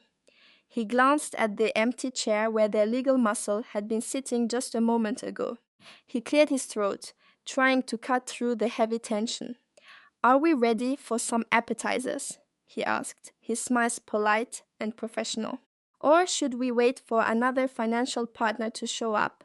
My father started choking on his water. He had no answer. My mother just stared at her empty plate, her perfect hostess act finally shattering in front of the waitstaff. I lifted my glass and took a very slow, deliberate sip. "No," I said, my voice cold as ice. "That partner isn't coming." I stood up from the table, smoothing the front of my dress. I looked down at the two people who'd treated me like a living ATM my entire life. They wanted me to bail them out of a disaster they had created. They expected me to torpedo my own hard-earned stability to prop up their fantasy lifestyle. I pulled $100 bill from my purse and placed it on the table to cover my wine and whatever headache the waiter was about to have. "I suggest you enjoy the steak," I said. "It might be the last good meal you have for a long, long time." I turned and walked away, leaving them to face their empty bank accounts and the worthless papers on the table. I drove home knowing this was far from over. My father was like a cornered animal, and that level of desperation makes people do stupid things. By the time I got home, my brother Leo was probably already on the phone with him. Their legal strategies was a total failure. They knew that spreadsheets and signatures were no longer weapons they could use against me. They figured the only way to get control was to steal the physical trust documents and wipe my home's server clean. They were ready to become common burglars. I walked into my silent house and turned on the wall of security monitors. The screens flickered on, showing every angle of the dark, quiet street outside. I pulled out my phone and sent a quick text to Jenna. The trap was ready. I put the phone on the kitchen island and waited for the inevitable break-in. The corporate loopholes were all closed, and desperation always leads to pure stupidity. My father and brother had played their last legal card tonight at that restaurant. Now they were going to try brute force. I sat there in my dark living room, just watching the screens. The blue light from the monitors cast long shadows across the hardwood floors. My grandfather, Thomas, taught me the importance of being prepared long before he died. He used to say, "Never trust a lock, Chloe, trust a lens. Locks can be picked or broken, but a camera always captures someone's true intentions, every single time, without fail." At 8:15, the perimeter sensor chimed. I looked up at the main screen. A plain white van had just parked at the end of my driveway. 3 men got out into the darkness. I recognized my father and Leo immediately. They were dressed in dark clothes, trying their best to blend in with the shadows. The third man wore a gray work uniform and carried a heavy tool bag. He looked young, maybe early 20s. You could tell he was a rookie locksmith by the nervous way he moved. My father pointed toward my front door, feeding the kid some story to get him to drill out the lock. I cranked up the volume on the exterior mic. The cool night air carried their footsteps and hushed voices. "We think a major pipe burst inside," my father said, faking a tone of serious concern. "She's traveling overseas, and we're her emergency contacts. We need that door open before the whole house floods." The young locksmith just nodded, pulling a power drill from his kit. He didn't ask for any identification or proof that they lived there. He just wanted to get paid for the late-night call and get out. Leo stood right behind him, holding his right leg a little too stiffly. A steel crowbar was pressed against his thigh, mostly hidden by the weak porch light. He'd brought his own tool, just in case the professional was too slow. It was such a pathetic attempt to look tough. They actually believed that by destroying my files and smashing my server, they could just erase the official digital records filed with the state. They had no clue that property deeds are stored on secure government servers, not in some paper folder sitting in a home office. They really thought that paper was the only thing that mattered. They were stuck in the past, trying to fight a digital war with hammers and drills. I watched the locksmith get to work on the door. He knelt, positioning the drill on the deadbolt. The high-pitched whine of metal grinding against metal echoed through the speakers in my living room. My father paced back and forth on the porch. He kept looking over his shoulder, scanning the dark street for nosy neighbors. He knew he was in the middle of committing a felony, but his ego was so huge he was sure he could get away with this blatant criminal act. Tonight, I didn't move. I didn't go to the door and start a shouting match. Yelling would just feed their sense of drama. It would give them a wall to push against. I decided to be a ghost in my own home, letting them walk straight into their own ruin. I reached under the table next to my armchair, my fingers finding the hard plastic of the silent alarm panel. I had this system wired directly to the county sheriff's dispatch 3 years ago, right after I moved in. I pressed the button. No blaring siren warned them. No lights started flashing in the house. The only sign that it worked was a tiny green light blinking on the panel. The dispatch center now had my address, the nature of the emergency, and a live feed from my cameras. Deputies were already rolling toward my neighborhood. I picked up my phone. I opened my messages and pulled up my encrypted chat with Jenna. We had made a clear plan yesterday after Leo had barged into my office. I typed 4 simple words. They are here right now. I hit send and watched the delivery confirmation pop up. Jenna was in a hotel across town with a newly printed set of divorce papers. She was just waiting for Leo to cross this final, stupid line. My text was her green light. She would leave the hotel immediately and drive straight to my house. The timing was going to be perfect, lining up exactly with the cops' arrival. I put my phone face down on the couch and focused all my attention back on the large, high-definition screens. The technician finally broke through the last tumbler in the deadbolt. Tiny bits of brass rained down on my doormat. My father wiped sweat off his forehead, even though the night was cool. Leo shifted his weight, his hand tightening around the crowbar. They were probably less than 3 minutes from being inside. They were likely picturing themselves tearing through my office, finding the documents and taking back what they thought belonged to them. They saw this as some kind of heroic mission to save the family honor through simple theft. They were totally oblivious to the trap that was now snapping shut around them. I took a deep, calm breath, watching the last few seconds of their fantasy play out on screen. Headlights washed across my front yard. The beams cut through the darkness, but there was no noise. The patrol cars were coming down my street with their sirens off. The dispatcher had marked the call as a silent alarm for a felony in progress. 2 squad cars slid to a halt, boxing in the white van parked in my driveway. The locksmith froze in place. The sound of his drill sputtered and died. My father spun around. Then the red and blue lights flashed to life, flooding the entire front porch in a pulsing, chaotic glare. The trap had been sprung. There was absolutely nowhere for them to go. 2 uniformed deputies got out of their cars. They didn't rush. They walked up my driveway with the slow, deliberate pace of men who had seen this exact scene 100 times before. The flashing lights danced across the front of my house, casting long, frantic shadows on the walls. My brother Leo immediately stepped back, dropping the drill on the porch. He put his hands up, showing they were empty. He knew exactly how bad this looked, holding a power tool at a potential crime scene. My father, Richard, on the other hand, had no clue.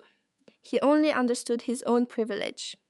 He puffed out his chest, straightened his designer blazer, and walked toward the officers using his country club voice. It was his signature blend of phony friendliness and deep entitlement, designed to show he was an important man, not some criminal. He really thought his suit would protect him. "Officers, good evening," Richard said with a confident smile. "This is just a simple misunderstanding. This is my daughter's house, and she's at a doctor's appointment. Her security system has been acting up, so we just came to fix it for her. Just looking out for family, you know." The lead officer didn't move. His hand rested on his weapon, his eyes taking in the entire scene. He glanced down at the crowbar lying right next to the front door. He looked at the electronics kit in my brother's hand. Then his eyes shot to the front door of my house. With a quiet click, the magnetic locks disengaged from the inside. The heavy door swung open. I stood on the porch, 6 months pregnant, in a soft wool dress, obviously not at any doctor's office. My phone was in my hand. "Officer," I said, my voice completely steady. "My name is Isabel Vance. This is my home. There is no security glitch. My father and brother are trying to hack my system to get into my digital vault." My father's face went white. All the confidence just drained out of him. He stared, the truth finally hitting him. I was home, and I had watched their entire plan to ruin me play out. Leo tried to say something, but no sound came out. I turned to the officer. "I've already sent a full data packet to your department's cyber crimes division," I told him. "It has audio and video from the past hour, capturing everything. They were trying to steal the blueprints for the new Aspen Resort project, which I keep in my vault. They were going to sell my work to a competitor. That toolkit was to physically break into the server after they got past the network," I added. At that exact moment, the officer's radio crackled. A voice confirmed receipt of the data packet. The digital proof was absolute. An architect who designs smart homes for a living doesn't have faulty security. Leo dropped the toolkit. It hit the porch with a sickening crack. He finally understood. This wasn't just a family disagreement about business. He was part of a felony corporate espionage case, caught completely red-handed. "Sir," the officer said to my father, "hands behind your back." My father's eyes darted around, his mind refusing to accept what was happening. "She's my daughter. She's pregnant," he stammered out, his voice cracking. "You can't do this. It's just a family issue." "It stopped being a family issue," the other officer said calmly, "the moment it became a conspiracy to commit intellectual property theft." He pulled out a pair of handcuffs. The sound of the metal ratcheting shut echoed as he cuffed my father. Then another pair clicked around Leo's wrists. My brother, the golden boy, sobbed as the steel bit into his skin. But just then, a black sedan pulled up. The driver's door opened, and Nina stepped out. She was wearing a sharp power suit, her face impossible to read. She walked across the lawn, completely ignoring the flashing police lights. There was no panic, no shouting, none of the typical drama you'd expect from a wife seeing her husband arrested. She had the chilling calm of someone who already knew how this ended. Leo looked at his wife with a desperate flicker of hope in his eyes. He actually thought she was there to save him. Nina walked right up to the officers, stopping in front of Leo with a thick envelope. With his hands cuffed behind him, he couldn't take the documents, so she simply shoved the envelope into his blazer pocket. "You've been served, Leo," Nina said, her voice totally flat. She turned away before he could even react. Her eyes met mine, and we shared a quick, silent nod. Our plan was working like a charm. Suddenly, tires screeched down the street. My mother's silver Mercedes SUV slammed to a stop. Caroline nearly fell out, her pearls flying as she stumbled in her heels, running toward the house. She saw her husband and her perfect son in handcuffs, and her entire world just shattered. She was breathing hard, completely panicked. "Isabel," she screamed, her voice piercing the air. "How could you do this? You're destroying our family over some silly blueprints." I looked at my mother, then at the mess on my porch. The flashing lights, the broken men who had raised me, and the proof of their betrayal, all safe with the police. "I didn't build this prison, Mom," I said softly. "I just stopped paying for it." I then stepped inside, and the door slid shut, locking them out with the justice they deserved. It's been 3 months since my street was lit up with police lights. The shock of that night has hardened into a simple truth. My father and brother learned that their family name couldn't save them from digital proof and federal charges. For Leo, the fallout was fast and ruthless. Nina filed for divorce the very next morning. As a paralegal, she knew all the tricks. She completely firewalled her finances from his, protecting her future from the disaster he'd created. She even reported a business loan he took in her name as fraud, making that $50,000 debt his problem alone. A couple of weeks after the divorce was official, a text from Nina lit up my screen. It said, "The security system worked. I'm out." I didn't send a long reply, just a single heart emoji. She had more than earned her freedom. My parents, though, were swept up in a legal tornado. The Aspen Corporation didn't just sue for attempted theft. They launched a deep forensic audit of my father's entire company. That one decision pulled the pin on a grenade, setting off a massive federal investigation into their business dealings. The investigators found everything: fake employees on the payroll, luxury vacations listed as site visits, and huge amounts of debt hidden in shell companies. The whole fantasy of their wealth just evaporated. Richard and Caroline were indicted for massive wire fraud and tax evasion. A judge ordered the liquidation of all their assets. The sports cars were towed. The bank repossessed their mansion. They lost every status symbol they valued more than their own family. Now they're in a tiny rented townhouse across town. But for them, the humiliation was worse than being poor. The wealthy women who used to hang on my mother's every word at fundraisers now acted like they didn't know her. My father's powerful buddies from the Contra Club stopped taking his calls. The invitations to galas and dinners simply vanished. My parents became social outcasts in a city that only cares about success. They tried to pretend they chose to downsize, but it was useless. The indictment was public, and the whole ugly story was online. And me? My life got better. I filled the space once taken up by their drama. I lost nothing, because my career was never part of their house of cards. The Aspen project was a wild success, and my firm made me lead designer. I got a bigger team and a salary that secured a future for me and my baby. The long days of putting out my parents' financial fires were finally over. Now I was building something that would actually last. It was a beautiful spring morning, a few weeks from my due date. I was home, sitting in the nursery with a cup of tea. The room was peaceful and full of sunlight. I pulled the rocking chair to the window and picked up my phone. I opened my banking app. There were no frantic texts from creditors, no emergency transfers to cover these bad decisions. Just a clean, healthy bank account. My savings were growing, my investments were strong. My future was secure. I rested a hand on my stomach and felt a little kick.